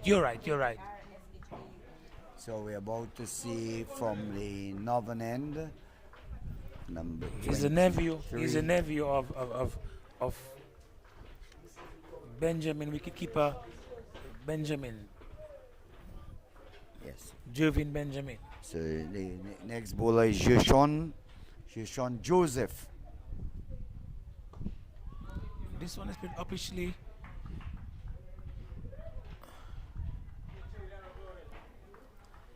Jason was a wonderful bowler in the recently concluded U15 bilateral series, and he's given the first ball there again for the U19 team, and Jason probably would have captained the Windwards U15 team. And this one is up top. Just be a single and lovely throw there from Vice Captain Aidan Burton, restricting them to just 2. Just chipping the ball there is Bob, and giving the fielders on the onside some work to do. They gave chase, but Bob gets 2 more runs. He moves to 4. 12 without loss in the second. Ooh, a lovely swing there from Joshua Benjamin. Alston Bob was not sure how to play this one. Tried to rip this one off his pad, striking his pad, and by the judgment of the umpire, it seems to be going down the leg side. But lovely swing there, Joshua Joseph. Jason Joseph. A lovely swing there, Andy. Yes, got the ball to swing through the air and deceived the left-handed batter, Bob. Low ball, keeps low, but seemed to have been struck outside the off stump. The appeal from the players, but umpire Delroy Liverpool does not think much of it, doesn't give the decision. From here, I thought his ball kept low. I thought that the batter had done sufficiently enough to go outside the off stump, and to my mind, struck outside the off stump. Yes, Andy, but Jason carries up. Oh, a more swing again, Andy. And that ball looked like it getting swing from off both the hand and off the deck, Andy. So this one was already moving, and after it hit the deck, moving even further, and almost evasive action taken there by Alston Bob down on the southern end, batting on the southern end. So Dominica looks energized in the outfield, and so the 170 seems to be a good mountain that they give the opponents to climb. Joseph gets a ball to be directed on the stumps. Bob plays it well. The over comes to an end at the end of over number 2. St. Vincent and the Grenadines requiring 171 for victory, 12 without loss. Yes, a nice comeback over there from Jason Joseph. The Dominica, sorry, would have the first over from Dante Benjamin was an expensive 110 from that over, of which most were wides, and we had the 5 wides with the and then another 2 wides, so at least 7 wides in the first over from Dante Benjamin. But Jason Joseph brings some respectability in that second over, just 2 runs off it, Andy, and so 12 runs after 2 overs, chasing 170, needing 171 to win. So let's see if Benjamin can make some adjustments, make some improvements. He will bowl on this occasion to Damali Phillips. Phillips also a left-handed batter, gets one up to him, he drives, man from mid-off moves smartly across to his left to the mid-on position and fields quite cleanly. There is no run. An immediate adjustment being made there by Dante Benjamin. When he bowled the first over, he was coming from around the wicket, and he has opted to come from over, and in the very first delivery seems to have a lot more control at that position, and so looking more economical already, Andy. Yes, has struck a better length and line. We see Captain Fontaine coming in from backward point. In fact, he has brought himself into the gully. Maybe, I'm not too sure if he just came up to have a word. He's going back now. Yes, to backward point. As Benjamin goes to Phillips, he's driving at. Benjamin is holding his head as if to suggest that there was an edge, but the wicketkeeper, Javian Benjamin, did not gather the ball cleanly, so he has to turn back. That is Dante Benjamin, walk back to his bowling mark, and we will never be sure as to if the edge was taken. And I just want to bring a little update. I mean, we're looking forward to seeing Akim Ogis scoring that century, but he was undone, out-caught by Verosami Permal of the bowling of Goda Keshmoti. He scored just 95, and so for this opening match of the West Indies tournament, senior men's tournament, we have a first century coming from Kevin Wickham of Barbados against Jamaica. He, when I last checked, was 103, but Akim Ogis, he was out by Goda Keshmoti 95 or 95. Ball peeling the out portion of the bat, goes straight to Captain Fontaine there at backward point, and again there is no run. So Damali Phillips yet to score. Alston Bob Jr. is on 4. 2 left-handed batters doing the opening honors for St. Vincent and the Grenadines.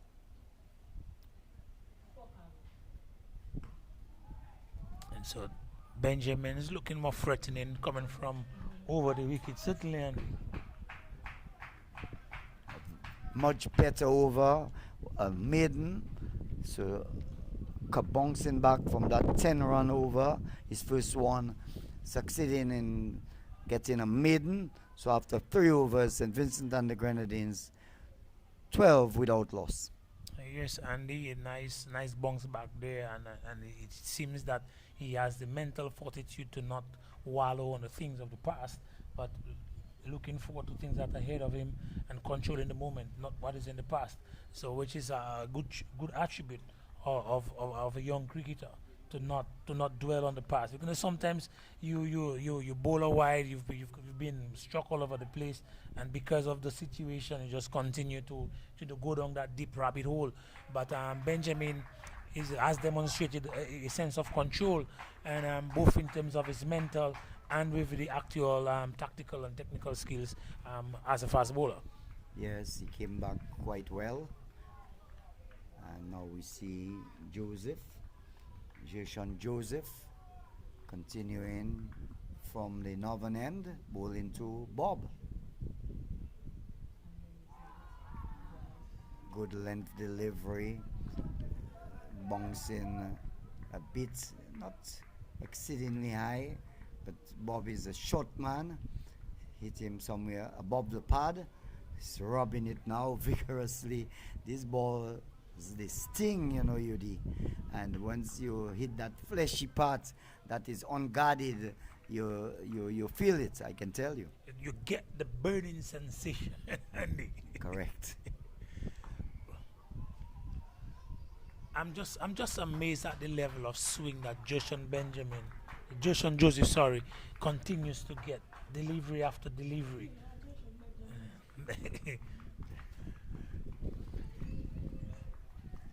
I'm being asked there by the official scorer, Miss LeBlanc, if I know Joshan Benjamin, because I guess I'm going to have to apologize every time I say Joshan Benjamin, but it's actually Joshan Joseph, and we have on the other end his other opening partner, Dante Benjamin.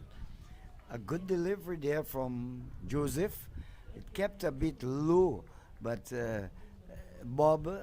Alston Bob Jr., he kept his eyes on the ball and guided it to the backward point region. Good technique there by Alston Bob.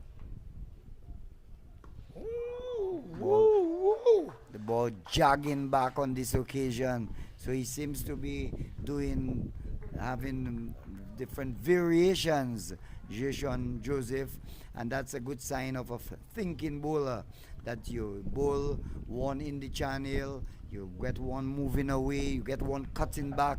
So it's always good to see a bowler, and when one talks about variation, you always remember the great Malcolm Marshall.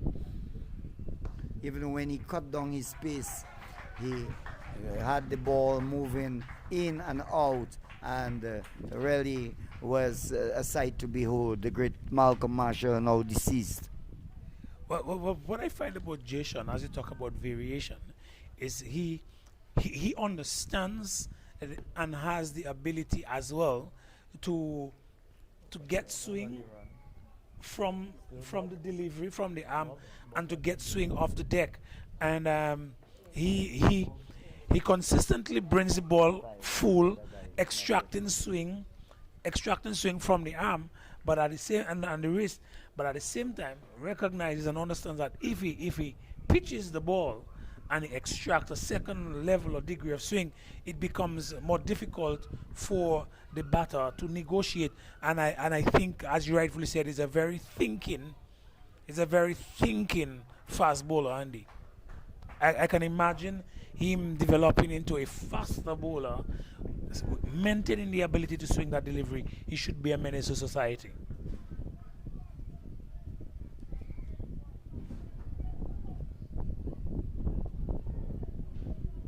We've been blessed with fine weather after the early morning scares when we thought maybe there will be no play, but things have got quite bright here, nice sunshine, no threat of rain. I hope I'm not speaking too prematurely, but let's hope we get to the completion of this game. It has been reduced to 30 overs.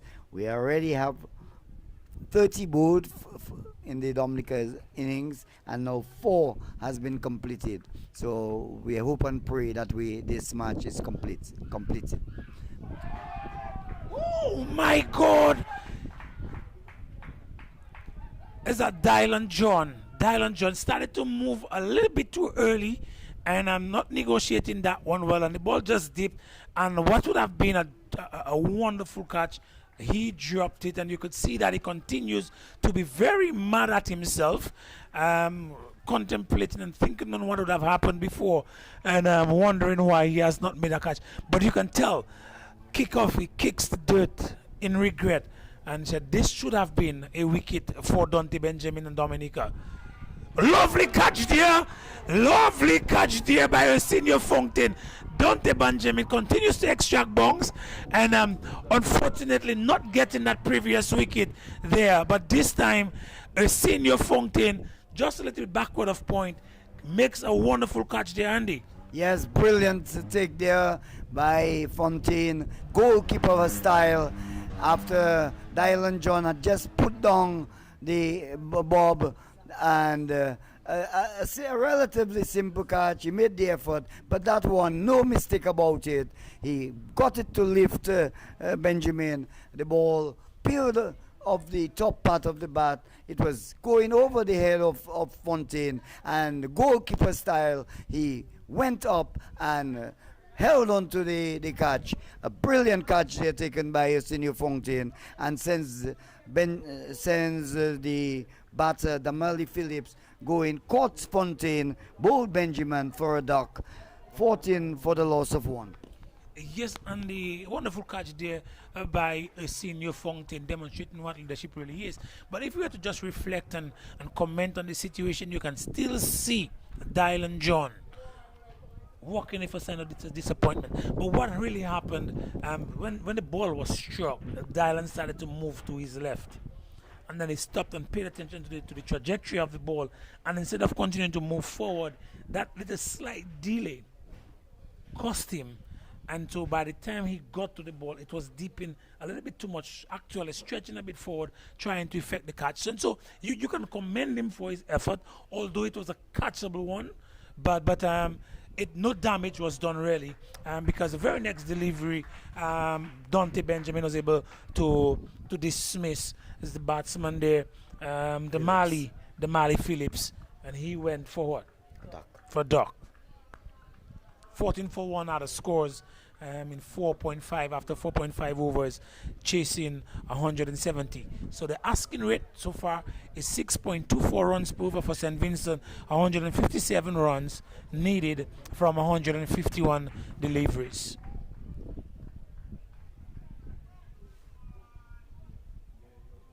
So after that not so good first over, Dante Benjamin has bounced back, had a maiden in his second over, and in his third he has had a wicket so far, and a much better line, much better length, and limiting the batters there.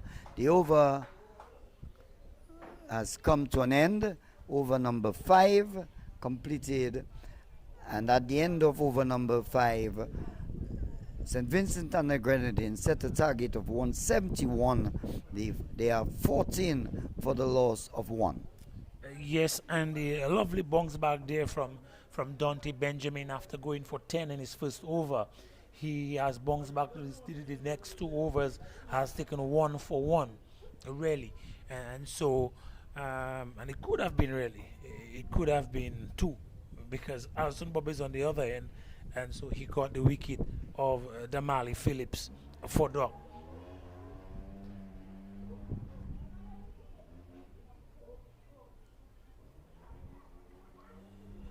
And we're seeing Jason, he was unable in the past to get the LBW, which I think is what he's looking for against Alston Bob. And so he's now changing his line, coming from around the wicket, and to see if he can swing this ball into the left-hander, because sometimes some of our left-hand batsmen have problems with the ball coming back into them. Let's see, that's what he's trying. He's now really pushing that in-swinger into the left-hander. Pushing that in-swinger into the left-hander, but Alston Bob negotiates this one well, and he negotiates this well. But we can see the plan for Jason Joseph trying to swing this ball into Alston Bob and see if there's a weakness in his game in that area.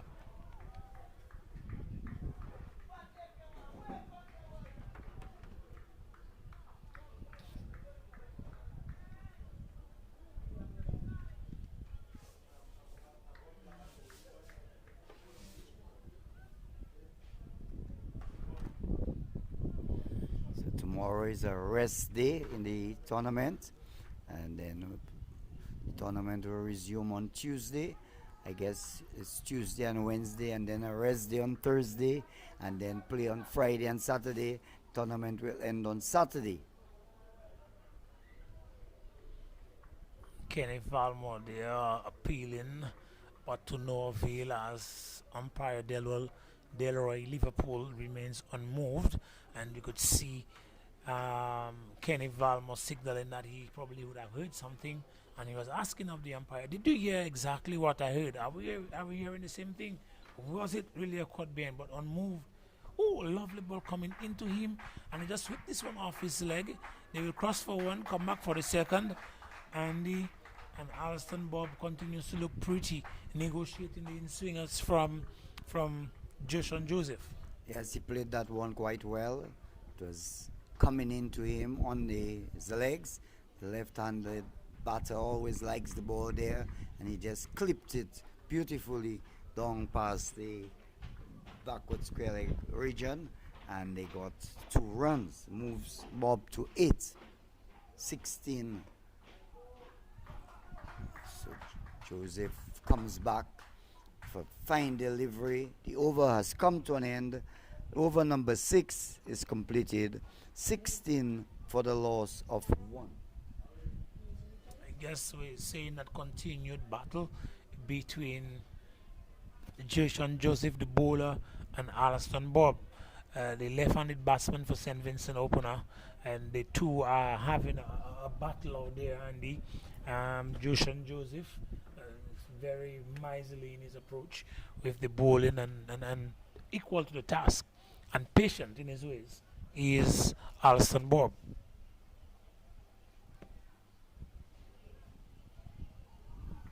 A naughty shot there by Zach Thomas, who has replaced Damali Phillips.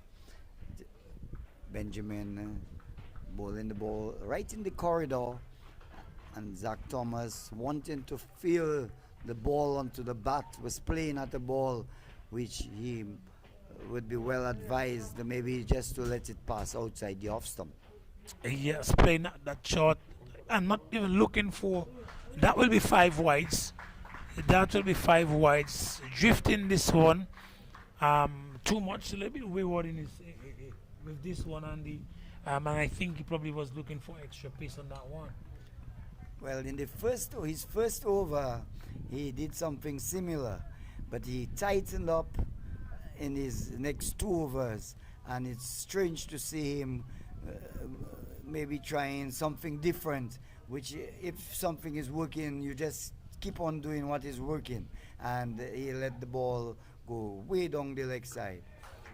Back with his right direction, line and length, impeccable on this occasion, and forces Thomas into defense. Yes, Andy, and you were right. I mean, if it's not broken, don't fix it. You were bowling at a pace that was allowing you opportunities for a wicket and allowing you opportunities to prevent the bleeding of the runs. And why try to bowl fast again? Tries this similar thing. Don't try to fix what is not broken. I think he has gotten quite comfortable, and right now he's experimenting. But there's no need to experiment. Do the things that are working. And I will tell you what, there's a place for experimentation, but In it's the lab. not in the game. And that's rightfully said. And the lab for cricketers, fast bowlers, is in the nets, right, in the practice. But now you get what is working, you keep at it. This is the kind of bowling that we had seen him bowl that kept him in the game nicely and resulted in the wicket, and the resulted in a missed opportunity. Why change it? Having said that, I have already seen Bumrah use that as a strategy to offset the batter, give them a wide ball and give them that false sense of security that, oh, he's not in line and he's bowling wide. And then here comes the Yorker and he destroys you. That is the skill of Bumrah. Well, sometimes you have to be able to, but the experimentation that we spoke of would have happened in the lab. It would have happened in the lab. Yeah. It doesn't happen. Okay, let me just try that now in the game situation. You know, I can perfect, and I remember Arthur James, the father of the manager of the national team, Kevin James, saying to me that when he was going to grammar school, to make grammar school team as fast bowlers, as fast bowlers, you'd have had to pin a sheet of paper on the wicket where you want to bowl it, and consistently run, jump, and deliver, and pitch the ball on the sheet of paper. And if you know a CanPad book back in the day, it was not there. It was not 8.5 by 14. It was not 8.5 by 11. The CanPad book was much smaller than that. And if you were to target that consistently, and it made you a better bowler. And I think that is where you go to the lab, because you cannot bring a piece of paper in the game, but the piece of paper mentally is positioned for you, that if this is the piece of paper I'm targeting for that particular, then I'm doing it. And so our young men have to learn to do that and be better at it. And we can only hope that he can grow, because Dante Benjamin is a young guy. Dante Benjamin is a young guy from the Northeast Comprehensive School. The over comes to an end. Over number 7, 24 for the loss of 1. And your point, well taken, UD, because even the great Lasif Malinga, he did not get to bowl the Yorkers just by eating popcorn and ice cream. He worked on it, he set targets, and he described how he got that ball to. And I think coaches do that by and large now, that they set cones and set targets that bowlers, but the players, they have to have the commitment and desire to do it well, because as they say, you can bring the horse to the well, but you can't force it to drink. So you've got to put your own work in. The coach can help you, but you've got to put your own work in. Certainly, Andy. See the dead ball signal there as the batsman moves away in the middle of the run-up of Jason Joseph. I'm not sure the reason for the shift, but again, can he stay mentally on top of things? Bob is on 8 from 29 deliveries, and Zach Thomas, he is yet to score. A loud appeal there from Jason Joseph, and umpire Liverpool is unmoved. And we could tell from the very onset that Joseph is looking to get wickets through the LBW route. How many ways, Andy, are there to get out in cricket? Putting me on the spot. I really do not have it. I would have to go through it, stomp, run out, board, caught behind, caught on the outfield. Well, caught is caught. Caught is caught. Okay. But maybe you have it tabulated and have it. You're putting me to the test there, but I would have to go through it. I've never really pinpointed and said, well, it's 5 or 6 or whatever. But if we check, we will get it eventually. Eventually. Well, yes. I will tell you it's 11. 11. 11. Yeah. 11 different ways to get out, and Jason is specifically looking for the LBW in that situation. This one a little bit short, not rising as it usually does, and strangely not extracting the swing as he usually gets. And this guy, I would love to be able to tap into his thinking and to understand his approach, because he swings the ball, we swing straight from the arm, he swings the ball off the deck. See, he brings this one up and gets a late swing, and then the delivery before, it was shortish, but not with swing, straight. And the batsman, Zach Thomas, was able to negotiate it well there, Andy. So it's interesting to see that on both teams. It is interesting to see that now both teams, Andy, are putting on display cricketers for the future, and we can really see the pedigree in their ways.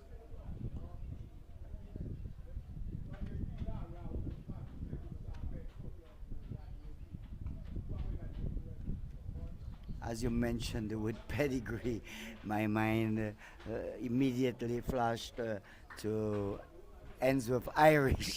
He loves that word. Is his favorite word. And today they're having their Paralympic games, I think, at the Lindo Park today. So we'll say hi to Mr. Irish and his team, doing a fantastic job. A misfield there, they'll run 1 and they'll come back for 2. Bob will get to double figures. He'll move to 10. And St. Vincent and the Grenadines 27 for the loss of 1. So a poor piece of fielding there at cover, allowing the batters to get 2. They may have gotten 1 comfortably, but in the end 2. So the over has come to an end. 8 overs completed, 27 for the loss of 1. Remember and keep in mind that St. Vincent and the Grenadines, they require 171 runs. So they have 22 more overs to get it, and they require what? 144? 144 of 22 overs. 144 of 22 overs. And you can work it out. 132 deliveries to score 144 at an asking rate of 6.55, somewhere there about. So it can be achieved. It's not. It's achievable, but I think the cricket that we're seeing being played there by the Dominica team, it's gonna be a big ask for the St. Vincent team. So we're seeing a bowling change from the southern end. That will be the captain, Senior Fountain. Starts with a beautiful delivery, forcing Thomas to play at. He misses. The ball goes through to wicketkeeper Benjamin. There's no slip. Third man, fine leg, square leg, mid wicket. Mid on, mid off. Plays this one square, but there's a man coming off the cover boundary, and they'll take 1. So 1 more to the score, 28 for the loss of 1. Yeah. Zach Thomas getting his 2nd run. That brings on strike Alston Bob. Alston has faced so far some 31 deliveries, and let us see as he gets a different flavor, different kind of bongs, different kind of pace from a Senior Fountain. Let us see how well he negotiates that one with the new bowler who is now opting to come from around the wicket.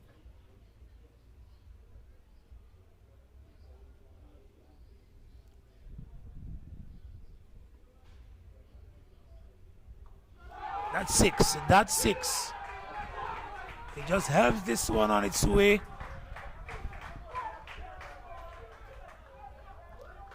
Beautiful shot there by Bob, getting into his wicket.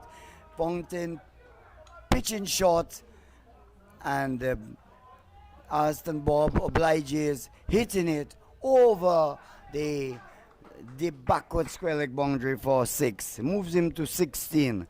34 for 1. The real first shot we have seen of real aggression by Alston Bob. And this time he makes the adjustment, and the previous delivery from which he was hit for 6 was shot, was there to get benefit, allow the batsman Alston Bob to get benefit and just sweep it off and put it for 6. But this time he has eliminated the opportunity for the batsman to get benefit, bowls it a little bit more full, short of a good length handy, and makes it difficult. As a matter of fact, if he was coming from over the wicket, it probably would have been a cotton ball situation. Well, that ball there played back to Fontaine. Bob was making his way down the track, and Fontaine saw the opportunity for a run out, but he did not want to shy, and he played it quite cautiously. But I still believe with the position of the game that a slip should be employed. Well, when we are no longer in any power play, and then so you have 5 players outside of the circle, and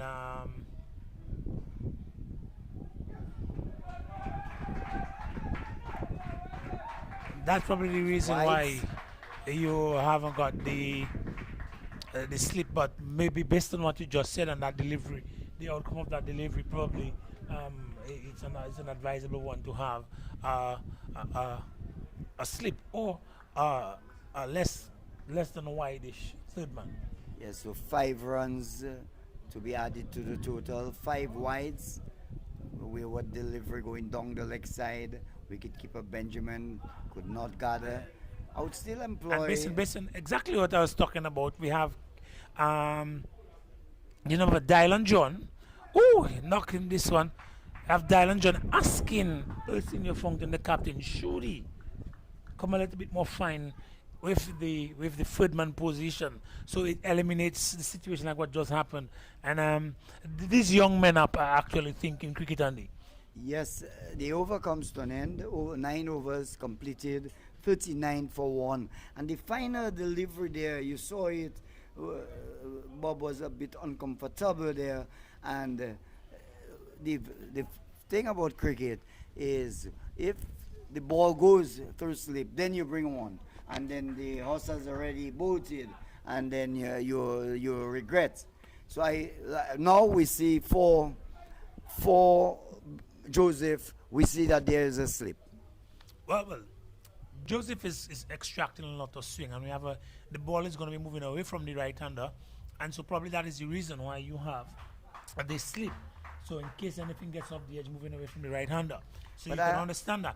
But in the situation with Senior Fountain, who is not extracting as much swing, that probably is the reason why they did not have the slips. If you have the control and you have the confidence to keep that ball in the channel, you employ a slip. And I've seen a senior bowl. I know he is a useful bowler, and I think he has to trust himself to get the job done and to have a slip in place.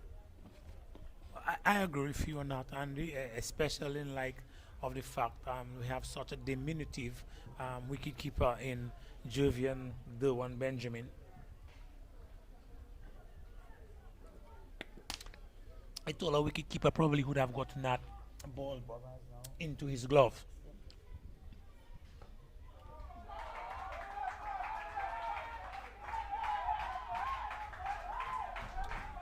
And Bob drives this one a bit uppishly. Not total control, but albeit he will get 4 runs for that one. So it's a wonderful contest between Bob and Joseph. The current run rate 4.63, and the asking run rate is now 6.20. 44 for 1 are the scores after 9.3 overs. So still in the 10th over, and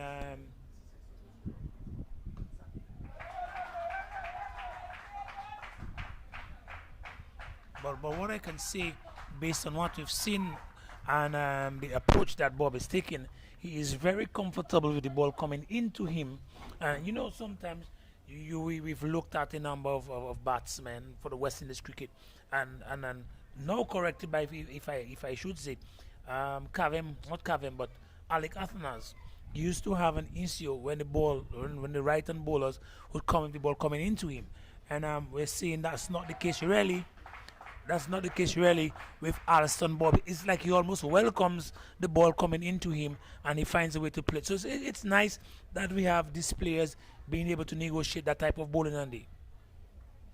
Yes, the weakness there is when you have a bowler like Hazelwood who gets the ball to pitch on and go away, and then comes around the wicket and inducts the ball to the left-handed batter. So that poses the problem. If it's just one-way traffic, you can handle it.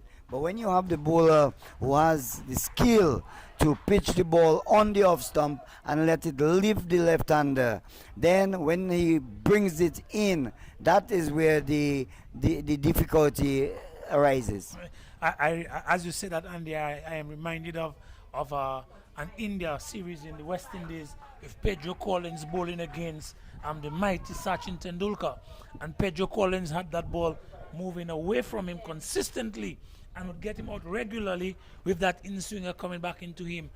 And so yes, if you can manipulate the ball like this, then you really set up the batsman with your variation.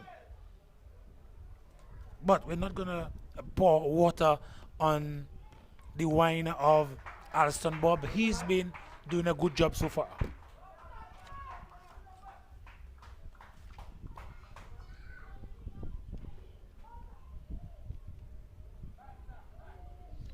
He gets another run. He moves to 22. And St. Vincent and the Grenadines 46 for 1. Yesterday they were dismissed for 45. So you don't take events of one day and carry it into the second day. Out for 45 yesterday, today 46 for 1.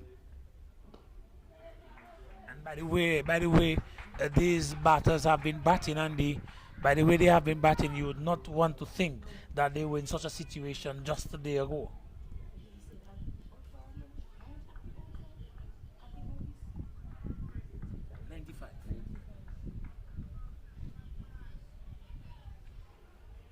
Kevin Wickham is 138 for Barbados against.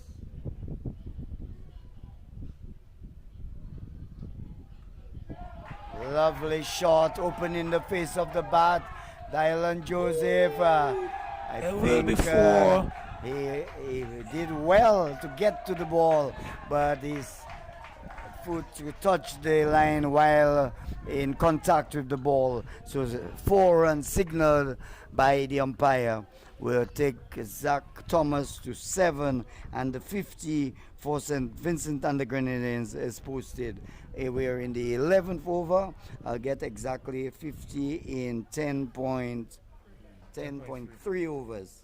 But and they demonstrated athleticism from Dylan John there in the deep, but trusted his abilities too much. You know, usually you just parry the ball and play it safe. He kept it in his hands, and as he rolled across, his feet touching the ropes. And so probably, I'm sure he will probably learn from that error. He was supported there by the other fielder in the deep. So if he had just parried it, certainly probably would have, maybe they'd have taken a second, but certainly he would have saved some runs. But trusting his abilities a little bit too much, and he's going for 4. So young guy, and I'm sure he's going to learn from it. But certainly the athleticism that he has demonstrated is something that is welcomed.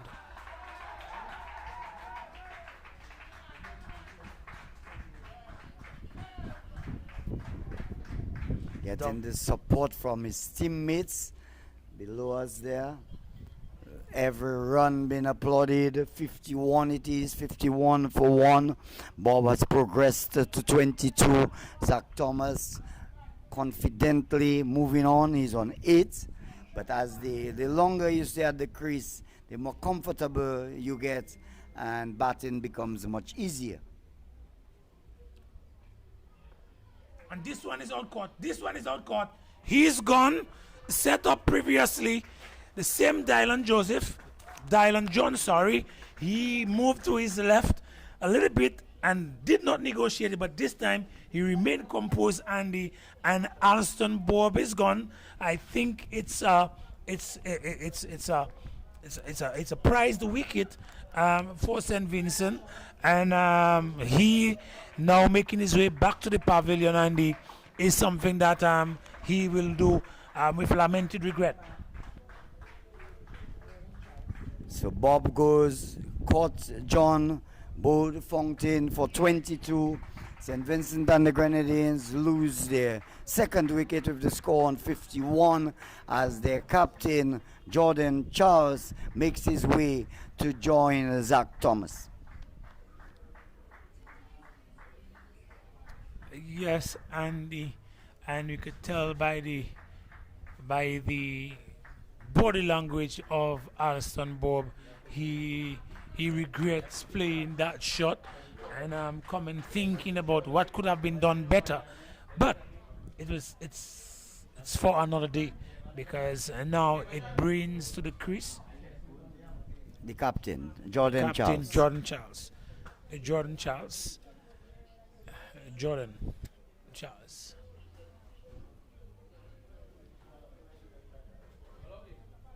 So over number 11, completed there by Fontaine. He got the wicket. 6 runs came off it, and the wicket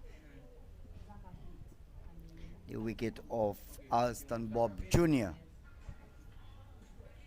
When you hear a lot of cricketers, former cricketers, when they hear the name Alston Bob, they say, but that's Alston Bob used to play for the Windward Islands. Yes, that's the son of the former Windward Islands player. He's the one playing now is Alston Bob Jr. So comes from a cricketing family. Yeah, certainly a number of our athletes nowadays following the ranks. We have Derwin Lewis, another opener for the Dominica team. That is, he is the son of Vincent Lewis, the all-rounder, bats right, I think, but is a left-hand bowler for Dominica. Served a number of years as the opening bowler for Dominica, and so yes, the sons of the fathers are following in the footsteps.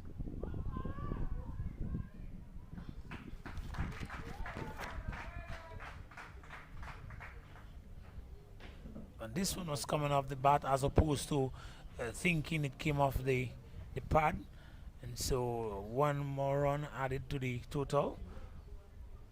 Scores 53 for 2 after 11.2 overs. St. Vincent still leading 118 from 112 deliveries at an asking rate of 6.32. And Jordan is yet to face a delivery. He's the captain of St. Vincent. But Zach Thomas, he is on 9 from 20. Over at Benjamin Park, Grenada dismissed for 123. St. Lucia need to get 124. They are 50 for the loss of 3 after 9 overs. So St. Lucia making a statement so far in this year's tournament, getting rid of St. Vincent yesterday, and today they require about 73 more runs in 26 overs. Ball struck there beautifully by Jordan Charles, getting hold of a delivery there from the bowler Jeshon Joseph, hitting it powerfully, beating the man there, Aiden Burton, at mid-on, and into the boundary it went. 4 runs to Jordan Charles, getting him off the mark and moving St. Vincent and the Grenadines to 57 for the loss of 2. But Josh, Joseph should not be perturbed by that shot. I can tell you, we could see the Jordan Charles looking to hit that delivery, and by the way Joseph swings that ball, you're gonna be in a situation where you miss and I hit either LBW or ball, and so he should be encouraged by that shot, because if with the swing the batsman is willing to play that kind of a shot, he should be excited as a bowler. He should not be undone by that. I remember the likes of what's his name, Sawan, the battle between Sawan and Glenn McGrath. Glenn McGrath would consistently pitch that ball for the compulsive hooker in Ramnare Sawan, and eventually you'd get him out pulling that same hook shot. And so if you're gonna play it, then I'm gonna continue to bowl it, Andy. And if Jason has the presence of mind, the fortitude of character to continue, then he should be able to get Jordan Charles out on either LBW or bowled. Looks like the captain Fontaine will continue. 12 overs completed, 58 for the loss of 2. Jordan Charles comes down to have a word with Zach Thomas. I have no idea on what he would be telling him now.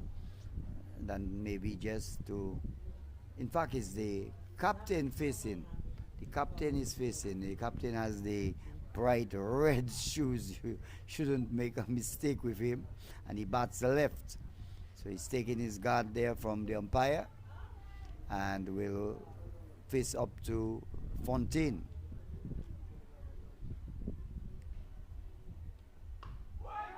In the air, hard, high. A player is getting under it. Takes the catch. That should be gone. Lovely catch there. And who is that person doing a catch down there?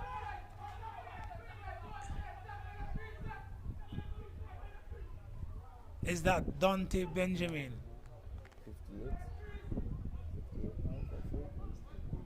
Fontaine that ball there, man. Fontaine that ball there. What happened? What happened there?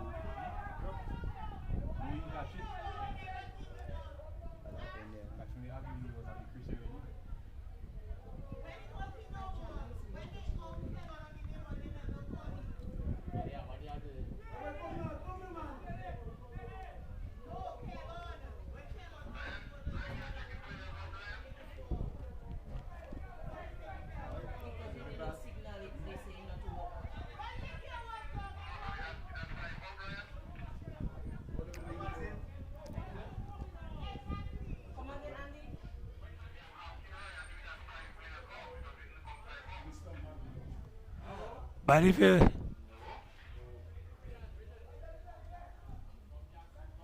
I think the decision finally is he's out court. Dante Benjamin look like. I know Dante. That's Number 7, Aiden Burton. Okay. Who's the batsman? Charles? Charles.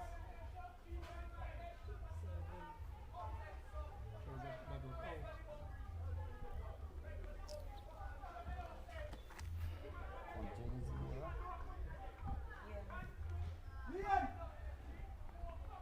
Jordan Charles? Huh? Jordan. So now that we're seeing what the situation was, it should have been 5 players on the boundary instead of the required minimum of 4, maximum of 4, and I think that is the reason why St. Vincent is displaying the unsportsmanlike behavior that we are seeing. If the umpire does not call it, then it shouldn't be a situation where you stand in protest. And if it was not signaled by the umpire, then it's out.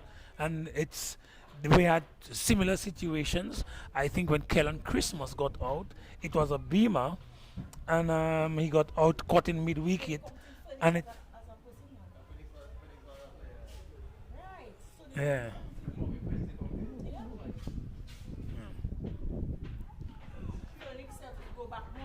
Yeah, but at that stage, if the umpire, if it's a situation where the umpire did not signal out, I can understand you staying, waiting for the umpire to signal out. But if the umpire signals out, it is your responsibility as a batsman. And he's bowled, first delivery, and so the captain. Vice captain now. No. Well, the vice captain goes. Out. But Jordan Charles was the captain out before, and now his first delivery, Jowin Adams, clean bowled by Fontaine for a duck. But now, Senior Fontaine, the captain of Dominica, is on a hat trick, Andy. Wickets on successive deliveries, and but as we say, we hate to see the sport look ugly, irrespective of the decisions. I think I have a co-worker in Edmond Odin that says, once the umpire says you're out, you walk. If the umpire does not signal, then you give him a chance to make the decision. You don't make the decision for him. And once the umpire makes the decision, I think we should go with it.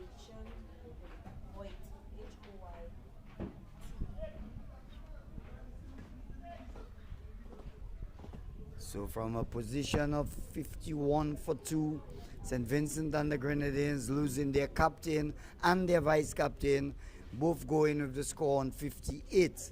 So 58 for 3 has become 58 for 4 now. And will he get the hat trick, Andy? And maybe it will be the first of the tournament? Yes, as far as my recollection is. And we see the new batter, Keyshawn Hoyt, batting a left-handed batter, taps at the crease and waits for Fontaine. Goes for the lovely stumps. committed stop there from Dylan John. But you could see Fontaine aiming for the stumps and the ball peeling off the inner portion of the bat and just going past the stumps and going to John there at fine leg. So For a second, Andy, I thought that was coming off the pad. Maybe it's just an excitement or the desire to see the chance of the hat trick. But it's one more run added to lovely. Oh my God! Right through him. He's still wondering what is happening, but as somebody says, too comfortable on the field. Fielding in point requires you to be at the peak of your focus. Still looking at his finger as the ball passed right through him. The number five, and that is Derwin Lewis. Derwin Lewis. Can still see him squinching that hand. Might have just touched the finger as he dropped that catch there, Andy. But certainly a chance went missing. yes, a good height. He's a tall man. It was just about waist high, between the waist and chest. Should have gobbled it. Batter swings, they get one, and that's all they'll be. So one more to the total, 61 it is for 4. As Hoyt gets his second run. But Andy, let's look at that shot and the execution of that shot. Batting at number 6. It seemed, I don't even want to call it agricultural, because sometimes when we refer to a shot as being agricultural, it's just a mighty heave and a swing of the bat. But when you look at how the bat was swung, doesn't look like a class of a batsman, do you? Yes, he was looking not too good at all. Not so pretty. No, not pretty. Not so pretty. But the over ends with a good delivery from Fontaine, a successful over, one which he picked up 2 wickets, and only 3 runs came off that over. 2 wickets for 3 runs in that Arsenio Fontaine over. 61 for 4 after 13 overs. Still needing 110 from 102 deliveries at an asking rate of 6.47. So St. Vincent has been kept beneath the required run rate throughout the innings, maybe except for the first over when 10 runs went off it. But from there on after, they've been kept below the asking rate.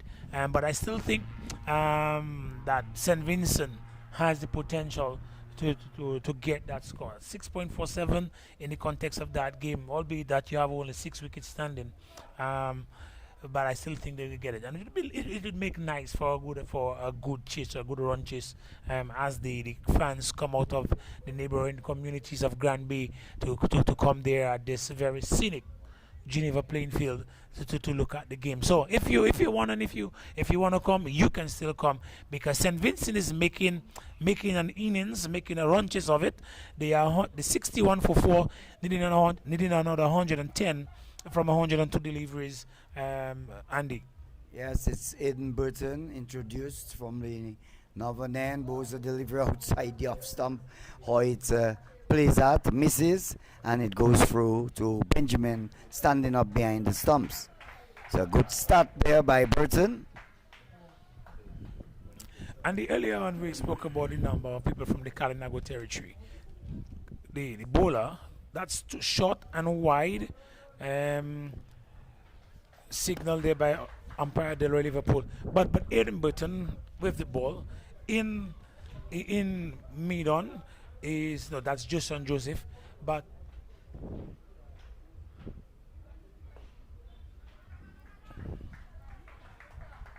Whitish mid wicket is the number 13 Kenneth. In the mid wicket is Neon Davis, that's number 3. In the long on position now, number 10 Dylan John. In the deep, Kellan Christmas. At square leg, now moving to short mid wicket, is a senior Fountain. All of these players and backward square leg is Vince Darrow. And in the dugout still is Dylan Joseph. So quite a few players from the Kalinago territory representing Dominica there. And I remember in my years playing cricket at the Dominica Grammar School, we had quite a few people like Abel and Adam Sanford, quite a few. It has been many years like this that Dominica has probably almost always had a Kalinago on a national team. But now they dominate their presence in national team. And he's bowled him. Hoyt going to the well once too often, backing away, and Burton strikes, gets him bowled. Hoyt goes for 3, 64 for the loss of 5 now, St. Vincent and the Grenadines. Yes, and a little bit, not any flight in that ball, just a straight delivery. The previous one where he bowled it wide, we saw a lot of spin on that ball, deviation, that resulted in a wide. This time it's short, not as short, but straighter, flatter, and Hoyt playing that agricultural shot as opposed to be playing straight, playing across the line, and his middle stump went to flying. And Dominica is in a happier position. St. Vincent moves on to 64 for 5. With just 5 more, still in 100 and maybe 110, 107, sorry, from 98 deliveries, and it's making the task and even a more daunting task for St. Vincent. So Kevin Joseph comes out to bat to join his partner, I should say, Zach Thomas, who has been there for some time. Zach is on 11. Burton will bowl to the new batter, who is Kevin Joseph. Some field adjustments been made. They're sending back Dylan John way back to long on. There is a man at long off right on the boundary. There is a short extra cover, squarish cover, third man, and a fine leg, and a man deep down on the mid-wicket boundary.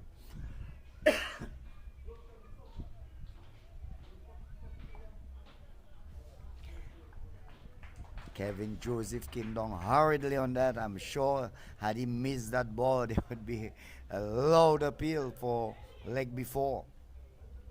Certainly, Andy, and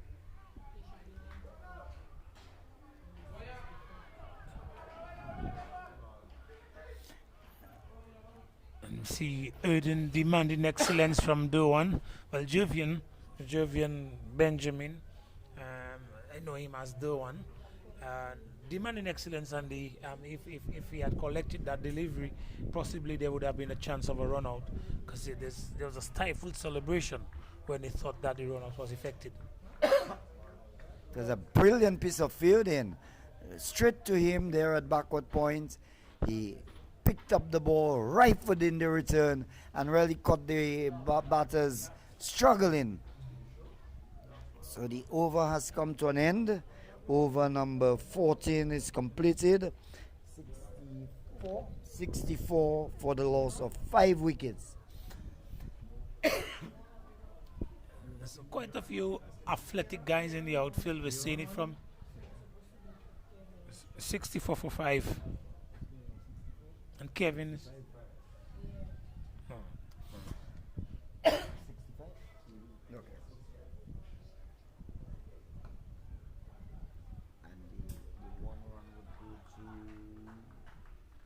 Number 5 is on strike. Kevin Joseph is on strike. Yeah, okay.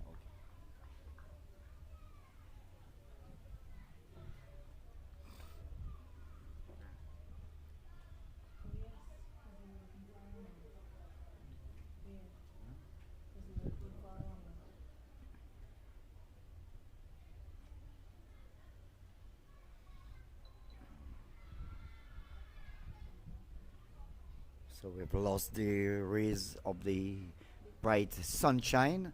Things are kind of cool now as wicketkeeper failing to gather on this occasion, and the ball beats the players there and goes into the boundary.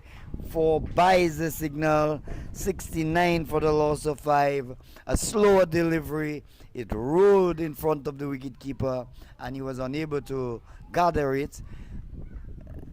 I They still think that you have the gloves and you have the pads, so you have to, if you miss with the gloves, you should be able to stop the ball with the pad. But on this occasion, these things happen. It went past him and into the boundary for 4 byes. Yes, and both the third man and the fine leg are wideish. And earlier on, we saw Dylan John signaling to the captain, who is actually the bowler on the from the southern end, whether or not he should close in the angle and make it a little bit more fine from filling in the fine in the third man position. And on occasion we've seen that ball once it beats the wicket keeper, it's almost an automatic 4 runs. The most of the time that has happened, it has been 5 runs because it was signal wide. But and if I should provide us, our listeners, with an update on the matches that are going on in the West Indies tournament, Lee Wards was all out for 100. Powerful hit over the extra cover, over the top, as they say. 4 runs moves his total to 73 for 5, as a bold positive hits there by Kevin Joseph moves him to 5. 73 for 5. Yudi, give us the, Yes, the update. updates. Well, Leeward was bowled for 138 by Trinidad and Tobago, and Trinidad are now 27 without loss. The Windward Islands, they are 255 for 7 against the Guyana Happy Eagles, and with Akimogi scoring 95, and Ryan John, he is not out on 29. But in the match, Jamaica versus Barbados at 298 for 6, with Kevin Wickham scoring 150. I will give you an update of his scores. He is currently 153 and still out in the crease, 153 not out from 190 deliveries. And the other not out batsman is Joshua Bishop. He's on 13. Shama Springer would have scored 40, and Kyle Mayers scored 64 from 89 deliveries. So this is the update from the competition that is going out there. We have 2 matches being played in Antigua, and the Barbados Jamaica match is taking place at Spanish Town in Jamaica.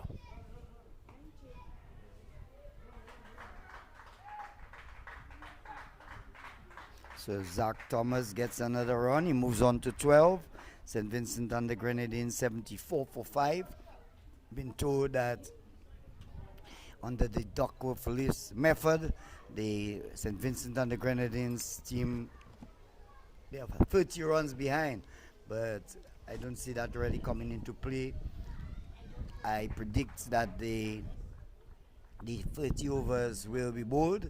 So, and for the sake of cricket, the crowd has built up considerably.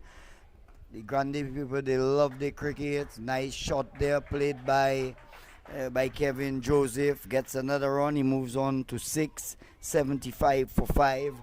And you can see the interest in the game. Lots of vehicles parked out there. An appreciative crowd watching as the batter was backing away there. Zach Thomas, Aiden Burton moving quite briskly. Feels he still is up. He took 1 wicket. He had Cassian Hunt bowled for 3. And bowls a very loose delivery, which must be signaled wide by umpire Deroy Liverpool. 1 more to the total. 76, I make it 76 for 5. A wide, yeah. So, and then another one will be added to it, so it will make it 77 for 5.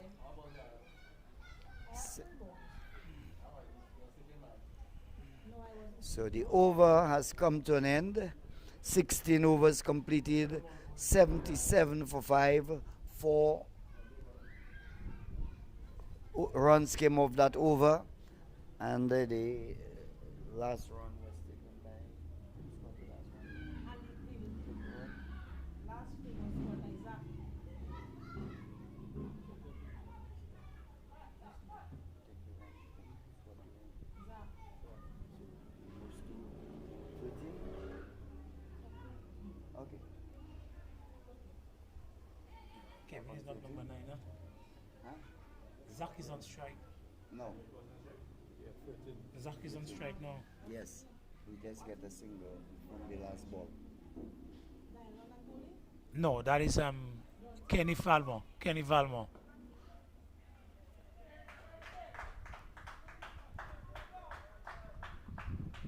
So we're seeing the introduction of Kenny Valmont from the southern end, replacing the captain, a senior Fountain, and the single just been extracted there from Zach Thomas. Woo! Nice take there by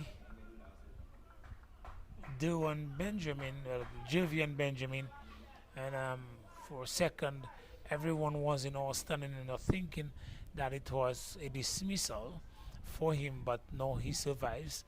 Kevin Joseph gets rocks onto the back foot and again being choked for space from Kenny Valmont, and there is no run. We've seen an energetic vice captain in Aiden Burton coming in to field that ball in the place of Derwin Lewis.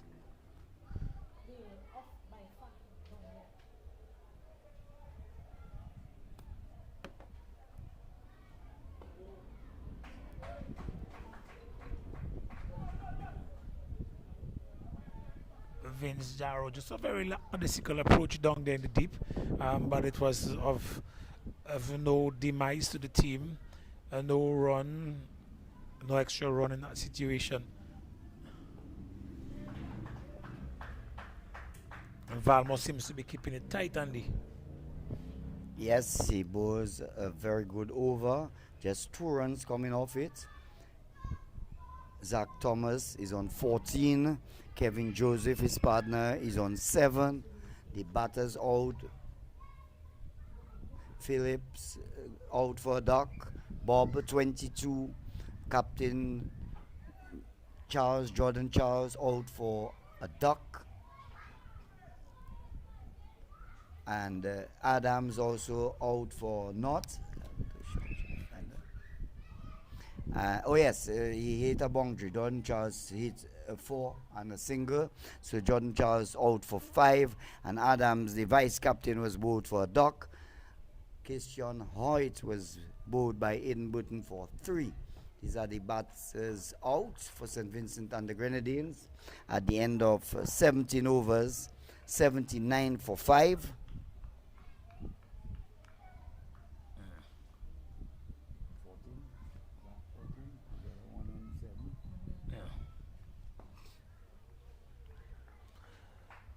Spinners have stymied the run flow for a while, Andy.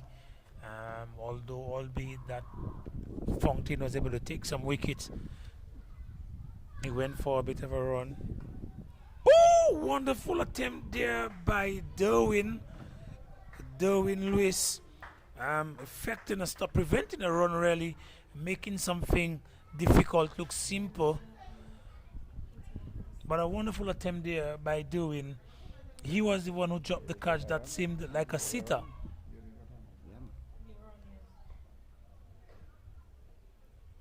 They took a run?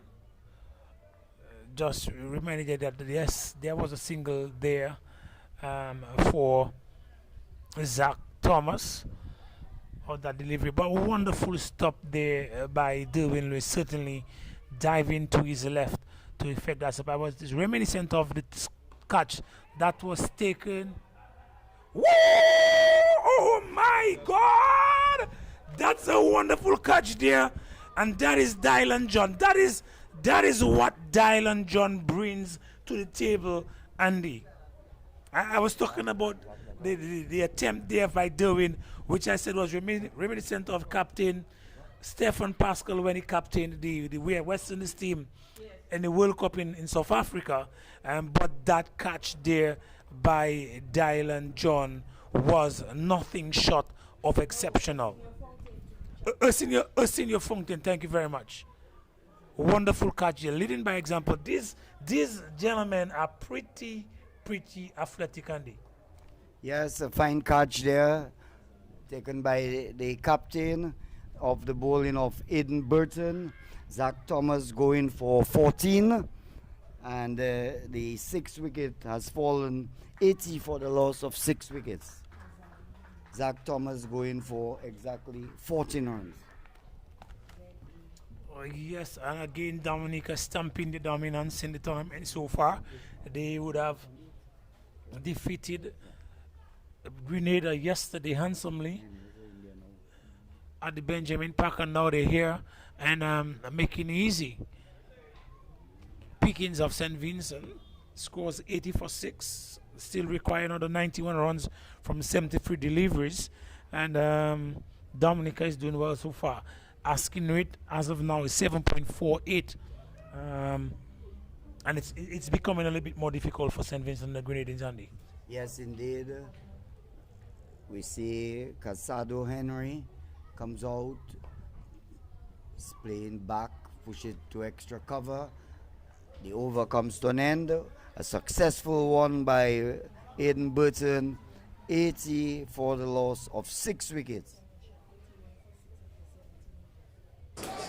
Just to give you an update on what's going on up in Portsmouth, St. Lucia chasing 120, 124, 81 for 6 after 19 overs.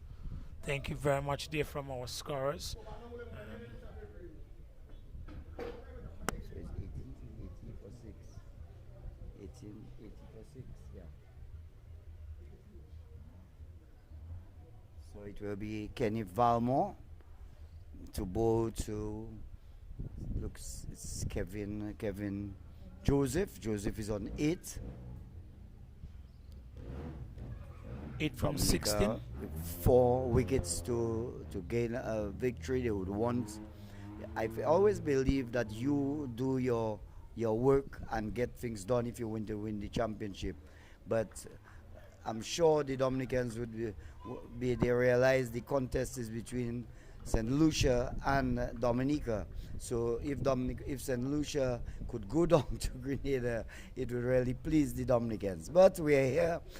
A lovely piece of fielding, a short extra cover, diving to his right there. It's Derwin Lewis. So Derwin Lewis having a good outing today. Certainly. Outside the off stump. The batter, Joseph, giving himself room to cut, but the ball not coming back into him, going straight through and into the gloves of wicketkeeper Benjamin.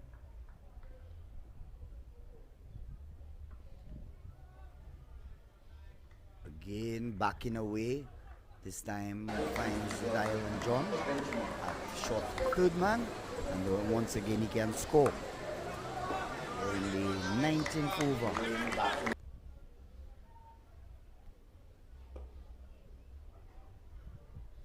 Strikes this one powerfully, beats Valmont, the bowler, and will get another run.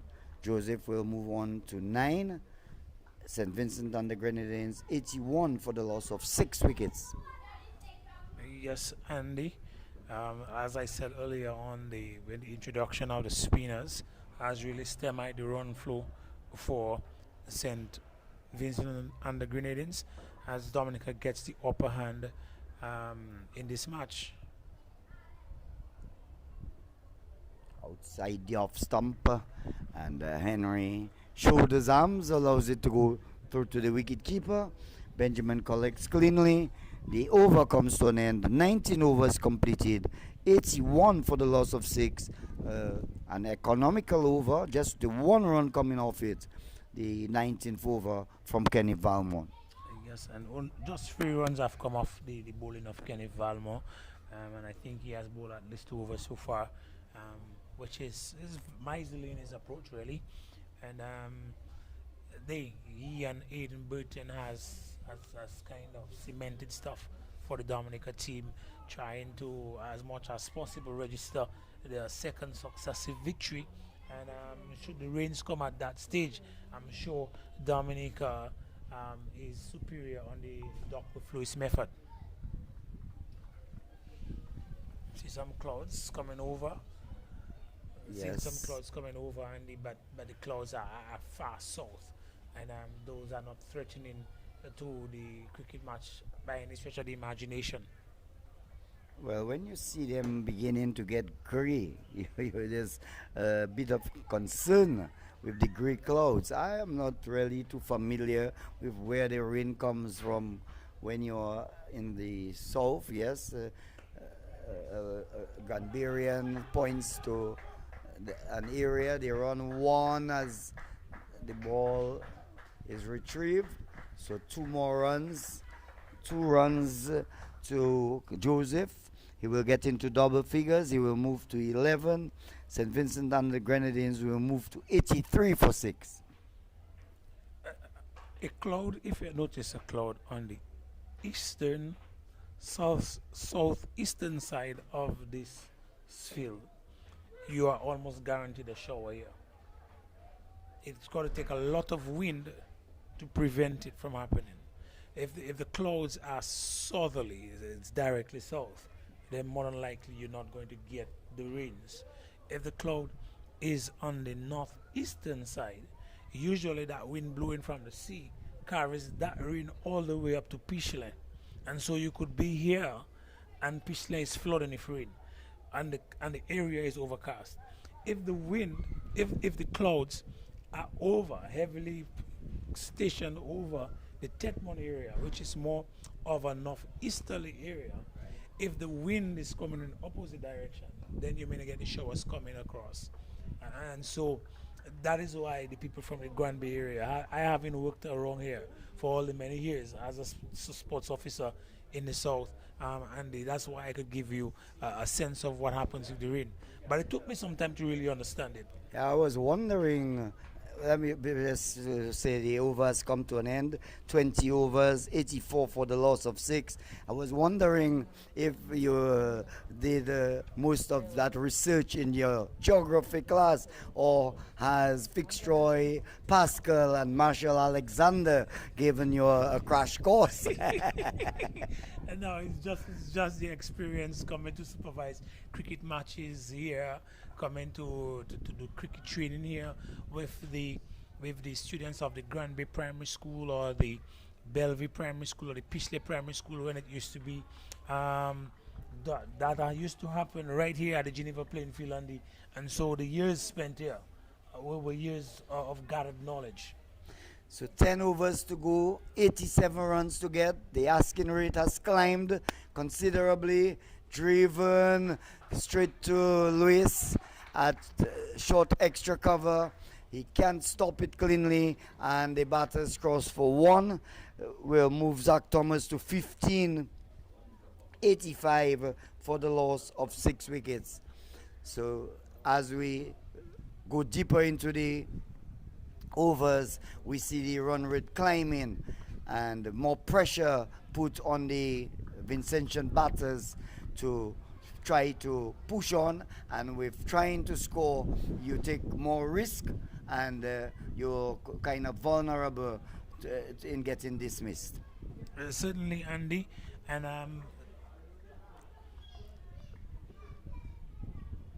Kenneth Valmont is making it very difficult. He's extracting bunks of the pitch, and he's bowling that ball.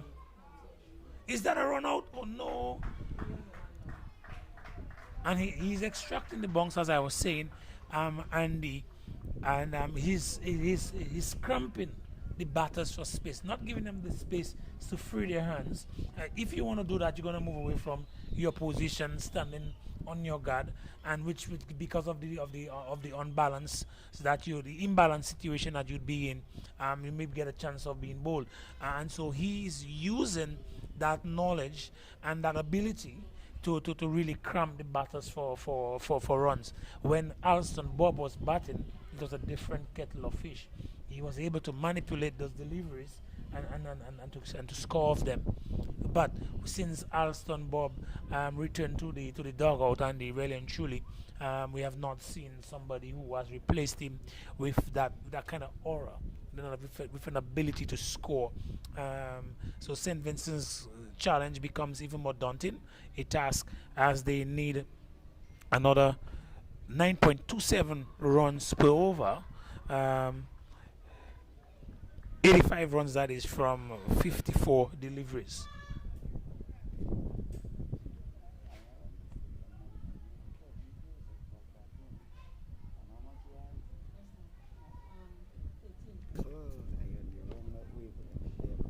So Kevin is now 13 from 28, and Kazadi Henry is on 1 from 7 deliveries. Operating from the northern end, it continues to be the vice captain, Aidan Burton. Nice shot. What should have been just one, very lackadaisical approach, overly confident. Kellen Christmas parries the ball, and with the midfield, it gives the batsman Henry a chance for a second.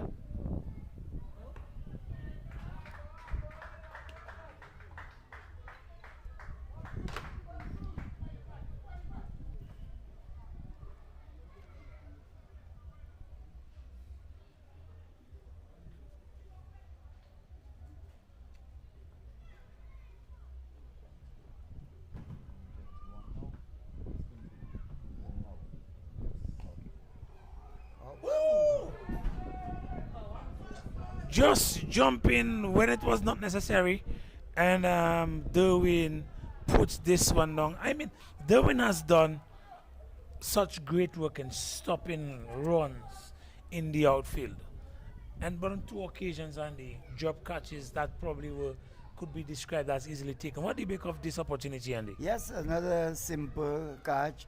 He was adding some flair to it, which wasn't really required. Just stand up, hold your balance, and catch the ball. He was doing like it's a basketball, and he was jumping to catch it. And it really was uncalled for. And you don't drop these matches in crucial games.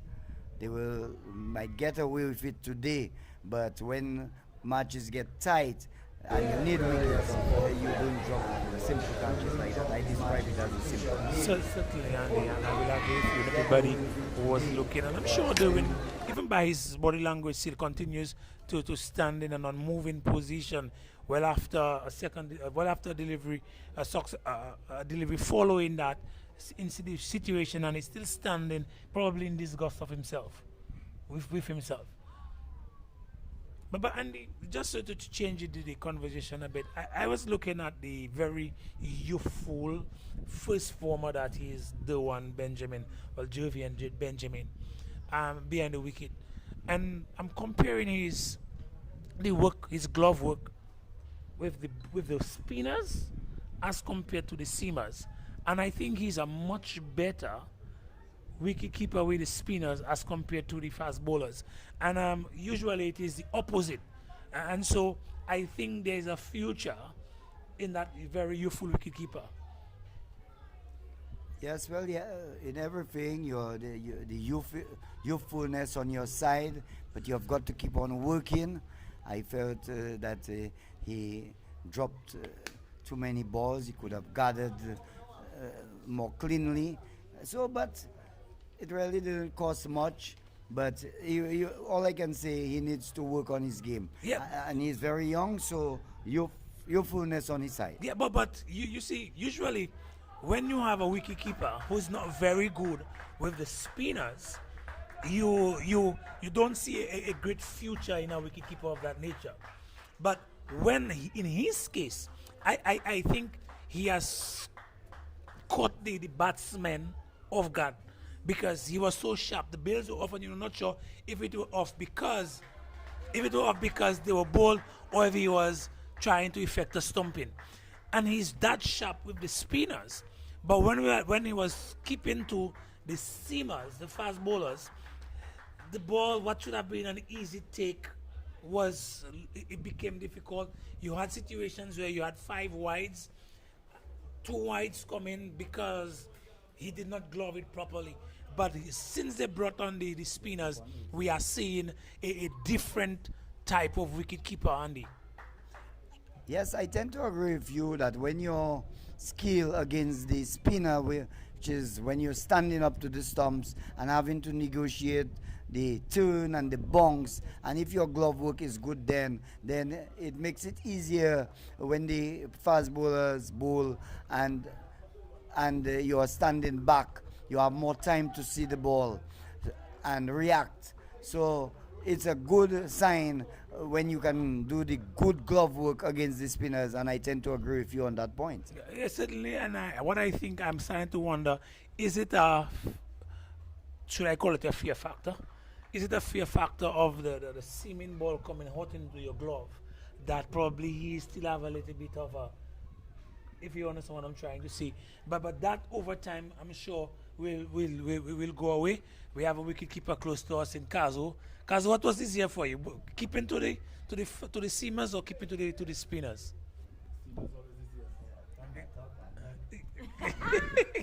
He said seamers always easier. Yeah. But I think for Durwan it's easier for the spinners.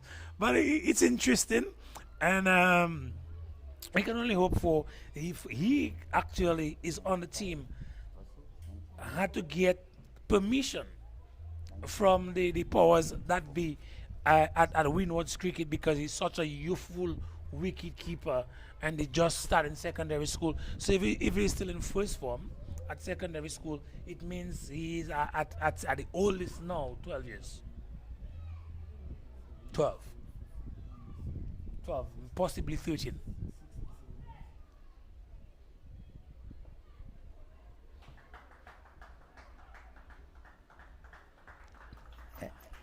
Henry just pushing it on the onside, sets up for his fifth run.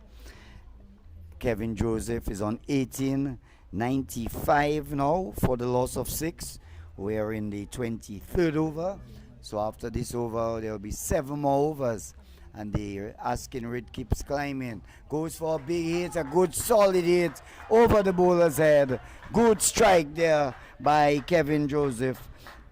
Gets a boundary. Lovely shot by him. Bold and effective. He moves to 22. And St. Vincent and the Grenadines total 99 for the loss of 6. Yes, we just seen Aiden Britton carrying this one up a bit and giving Joseph room to swing his hand. And he did that, hitting that straight back over his head and taking away in the equation Jason Joseph at the wideish long off, and Dylan John on a wideish. And this time is his undoing. It should be his undoing. And he's looking for one more. A big heave, Andy. And Jason Joseph is underneath it. And he takes that catch. And I think Kevin Joseph laments the way he falls in that wicket. But I was just saying, Aiden is allowing him to freeze hand as compared to Kenneth. And freeing his hand one too many. And this time if I miss it, and this one an easy catch there for Jason Joseph, just sitting there waiting for it to come into his hands.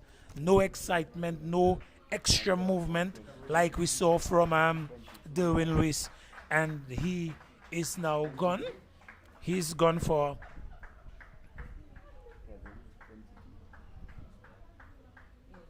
22, and now it brings to the crease number 24, LeBron Douglas, the bowler who probably had 2 wickets during.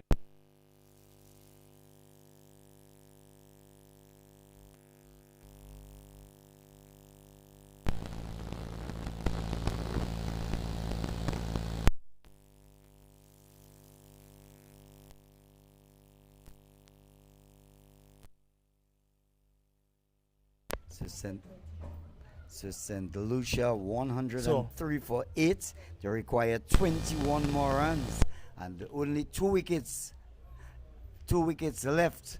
So that one is pretty interesting over at Benjamin Park. Yes, I mean this competition Nobody comes and just walk over the opponents. I mean, the results from St. Vincent yesterday would have suggested that probably it would have been an easier walkover for Dominica. But that is not the case. St. Vincent are now 99 for 7. And at one point in time, I think St. Vincent were 20 something for 8 yesterday. And so they are now 99 for 7. So it's not really an easy walkover. They've just got a wide, so they have moved to 100. 100. One wide was signaled by the umpire, so they have moved to 100. The 100 coming off 23.3. And that was the faster delivery there from Aiden Burton and Douglas negotiates this one well, rocking on the back foot and then coming and playing defensively. The end of the over, Andy? End of the over. That makes it what? 100 for 7 after 24. Current run at 4.17. And they need some 71 runs from 36 deliveries at 11.83 runs per over. St. Vincent seems to be going on for a second time, albeit that the performance today was a much better one than against St. Lucia yesterday right here at the Geneva playing field. But Dominica, after a very comfortable victory in the first match against Grenada, they are here and doing equally as well against St. Vincent. Looking to go up. 2 wins from as many matches. And St. Lucia over at Portsmouth looking to score that final 21 runs with the last 2 wickets remaining. Grenada making a good fight out of it. Lovely punch off the back foot. This one will run pretty close to the boundary.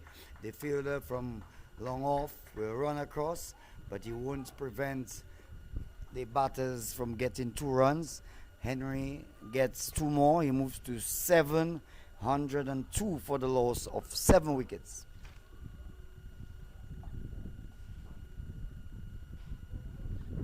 Drives only air the ball, guarded cleanly by wicketkeeper Benjamin. So Kenny Valmont bowling from around the wicket. Again outside the off stump, trying to tempt the batter into a foul shot. He watches the ball into the gloves of wicketkeeper Benjamin.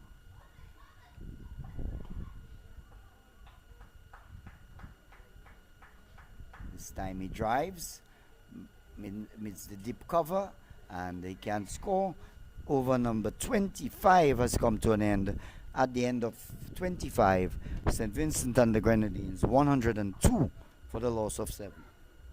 There's 5 more overs to go, and Dominica would just hope for those 5 overs to elapse very quickly, rather, so they will get a chance to go out back into the dugout and to their hotel rooms to take a little relaxation from the exceptional performances over the past 2 days. And the Dominica looking good, but is that Vince Darrow? Vince Darrow, yes, coming in very late in the innings. And Vince Darrow, I remember, as part of our training program at the Kalinago territory last let's call it summer. He generated some pace, and if an extra year on him, he should be delivering rather quickly. Let's see what he has to offer.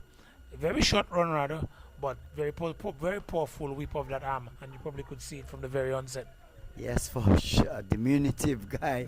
That ball skidded onto the batter. Just sort of caught him by surprise. He didn't realize that young Vince Darrow could get that ball to skid with that pace. He reminds me, not absolutely by any stretch of the imagination, the stature, but he reminds me a bit of Adam Sanford. Very unsuspected. Adam Sanford and I were at school around the same time, and his run was not very long, nor was it very fast. But when he delivered that ball, it was lightning quick. And the not similar type of pace from Vince Daru, but very unsuspecting the speed that it generates with his short run up. But the whip of his arm very, very fast, and can be very unsuspecting to batsmen. LeBron has one. He has one. And the other guy now get another one. It's bold. Clean bold. Daru gets a wicket. Ball skidding. And he's a short guy. And he not extracted any bongs. Do not expect bongs from Vince Daru. The ball skidding through, and the batter there will getting a skidder and going out to score 104 for the loss of 8. St. Vincent and the Grenadines in further trouble as LeBron Douglas. Am I saying LeBron? I know I would have said that eventually because that name LeBron. Anyway, LeBron Douglas out for 1 run, and St. Vincent and the Grenadines 104 for 8. Daru gets a wicket, and Douglas going for just 1 run. Well, Andy, I must say it was a late introduction of Daru with the ball, but it's an early registering of a wicket.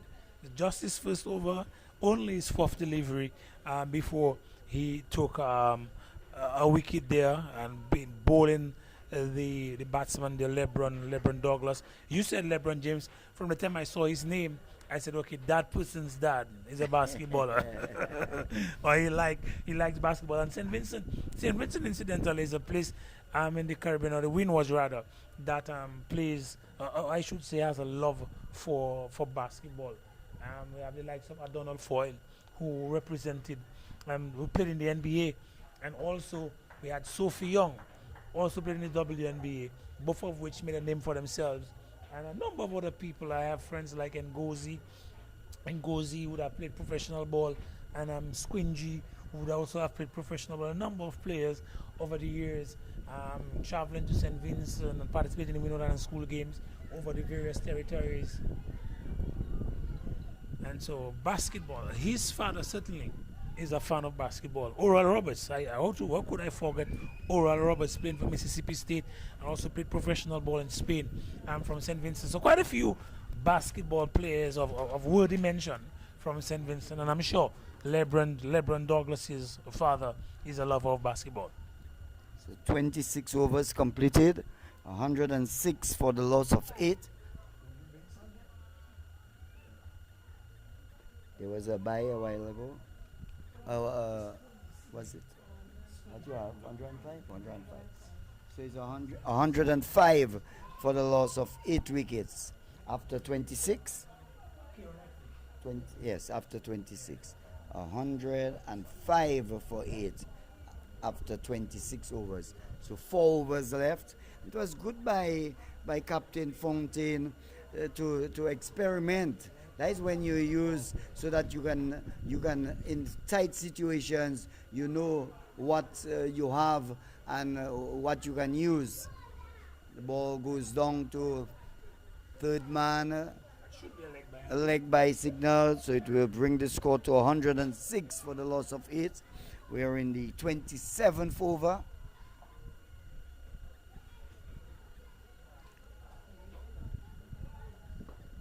Straight back, good shot, long off is there, and Henry will get just 1 run. He will move to 9, 107 for the loss of 8 in the 27th. Remember, it's 30 overs. We come into the end of the play as he swings at and is bowled. Certainly, Kenneth Valmo has been threatening all day, and he has been threatening. And this time he having bowled the sludge in the bills there. You know, at that stage you have to have the discipline and to really bowl straight. It's the young men are very youthful, developing in their ways and being able to remain resolute. Probably is not yet characteristic of them. And so if you batting at the tail end, as you normally refer to it, you tend to swing your bat. And Kenny Valmore, smart enough, recognizing that is the situation, he is now continuing to bowl wicket to wicket. Previously, he was extracting bounce and giving cramping the bowlers for space. Now he's bowling straight, and you miss, I hit, and that's the kind of situation that he is. And when I see those things, it reminds me of the fact that the future of cricket in the Windward Islands is a bright situation, because these guys can think cricket, and so there's sustainability in the approach for the way things are being done for cricket development here in the sub-region. Well, Elron Glasgow, the last man, is playing the ball back to the bowler. Score kept on 107 for the loss of 9. Aidan Burton, in fact, Kenny Valmore, he sweeps to the man there at short fine leg, and there is no run. And I think we're not going to be using the full 30 overs, although we are almost there. But by the looks of things, it might be over before the 30 overs. Turns it to Lewis. Lewis at mid-wicket. Over number 27 completed. And this total 107 for the loss of 9. So 3 more overs to go, UD. 107 for 9. Kenny Valmont has bowled quite a good spell, and I'm sure that Vince Darrow would want to get a second. He would tell the captain, you see what I can do? And I was saying earlier that it's good that Fontaine has tried, because you've got to see all your resources, what you can use in certain conditions. And you can see that Darrow is quite skiddy. Shriven and out caught. Brilliantly taken there. End of the match. 107 all out. Henry going caught at cover. Bowled by Darrow. Darrow getting his second wicket. And the batter there, Casado Henry, making Casado Henry out for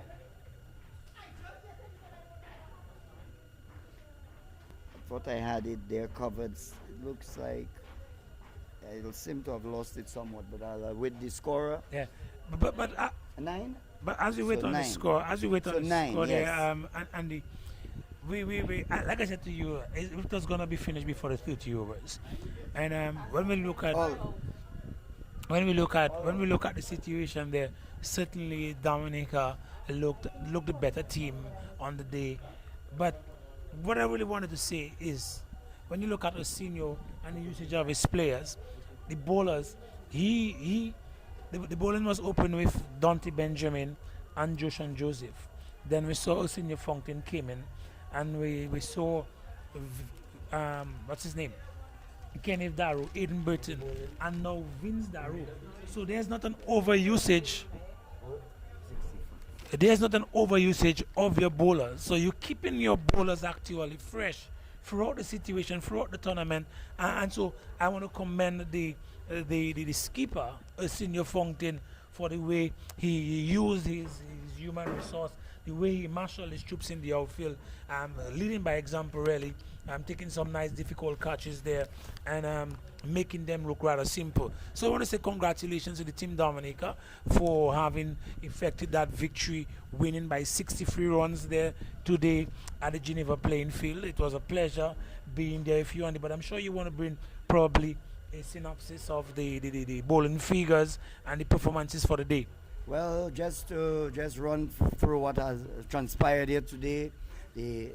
Because of rain and soggy conditions, play was reduced to 30 overs aside. St. Vincent and the Grenadines, they won the toss. They sent Dominica into bat. Dominica managed 170 they got for 8 wickets, with Arsenio Fontaine, the captain, getting 42. Dervin Lewis getting 33, 5 sixes he struck. Aidan Burton made 30. Kenneth Balmont chipped in with 22. Kellon Christmas made 19. For St. Vincent and the Grenadines, Elron Glasgow took 2 for 40. Casado Henry 1 for 38. Zach Thomas 1 for 22. LeBron Douglas 2 for 37, and Jordan Charles, the captain, 2 for 14. Set a target of 171 for victory. The Vincentians started off with Phillips and Bob. Phillips was the first to go, caught by Senior Fountain. A brilliant catch there at backward point, going up in the air and plucking the ball off the air, getting Phillips out for a duck of the bowling of Dante Benjamin. The second wicket, Bob was out, caught by Dylan John, bowled by Fountain for 22 when the score was 51, 58 for 3 when Captain Charles was caught by Aidan Burton of the bowling of Senior Fountain for 5, and the vice captain Joanne Adams followed quickly with the same score, 58 for 4, bowled by Senior Fountain for a duck. Keishon Hoyt was bowled by Aidan Burton for 3, 5 for 64, 6 for 80 when Zach Thomas was caught by Fountain, bowled by Burton for 14, 7 for 99. Kevin Joseph was caught by Jason Joseph of the bowling of Burton. And then we had LeBron Douglas, 8 for 104 out of the bowling, bowled by Vince Darrow, giving Darrow his first wicket. LeBron Douglas out for 1, 9 for 107. Shane Roberts, bowled by Valmore for a duck. And the last batter out, Casado Henry, caught by Burton at cover of the bowling of Vince Darrow for 9, leaving Ezran Glasgow not out on 0. So a big win for Dominica, winning by 63 runs. Just to give you the bowling figures, if I can get it, we'll get it from our competent scorers they have done a fabulous job in keeping us posted. And as soon as we get it, we will just give it to you. Tomorrow is a rest day, yes, UD. When we come back here on Tuesday and Wednesday, our assignments is at the Geneva playing field. We've been blessed with good sunshine after the heavy outpour of rain. One felt that maybe there wasn't any cricket going to be played here today, but the sun god smiled on us and cricket was here, and Dominica emerging victors by 63 runs. Yes, and as you rightfully said, some persons would have been fearful of the fact that there might not have been a ball bowled today, but really and truly, with the work that was previously done with the subsurface drainage that was done here at the Geneva playing field a few years ago, has positioned the place as a regional playing field to respond to situations like that. Also, we're not going to take nothing away from the ingenuity of the groundsmen. They did some really good work out there during the morning to allow us to have a start just about at 12:15, and albeit that we started at 12:15, with the overs reduced to 30 overs, we were able to see some exciting cricket with, if I should say, 57 overs being bowled there, 30 in Dominica when they batted, and now using just 27.1 overs to outdo St. Vincent. So I want to say commendations to the performances of these individuals. But I'm sure by now you have the tallies for the bowlers, and maybe you could give us some information there. Yes, well, I'll start with Aidan Burton, that is the name I'm seeing in front of me. 6 overs, no maidens, 3 for 22. Senior Fountain bowled 4 overs, 3 for 25. Vince Darrow bowled only 1 over and 1 ball, 7 balls. Vince Darrow bowled. 2 runs came off him and he picked up 2 wickets. So that is 8 wickets among these 2 players. Then let's get to this really, what you have really is a summary of the summary of the results and not actual. I don't have, but I'm sure bowling. we have 8 wickets. I think the other 2 wickets were taken The other 2 wickets were taken by by Benjamin. not Dante, Benjamin. Dante Benjamin got Had one. one, and we also had Kenny Valmore. Kenny Valmore Valmont took one. also. Okay, so now I can fill you in with the total figures. It's a bit small, but I will do my best. Okay, so Dante Benjamin bowled 4 overs, 1 maiden, 1 wicket for 19 runs. Then we had Joshan Joseph. He bowled 6 overs, no maidens, none for 21. 25. For 21, okay, sorry. Arsenio Fontaine, 4 overs, 3 for 25, no maidens. Aidan Burton, 6 overs, 3 for 22. Kenneth Burton, 6 overs, 1 for 12. And Vince Darrow, 7 ball spell, and he had 2 for 2. So that's the figures for it. Dominica, 170 for it.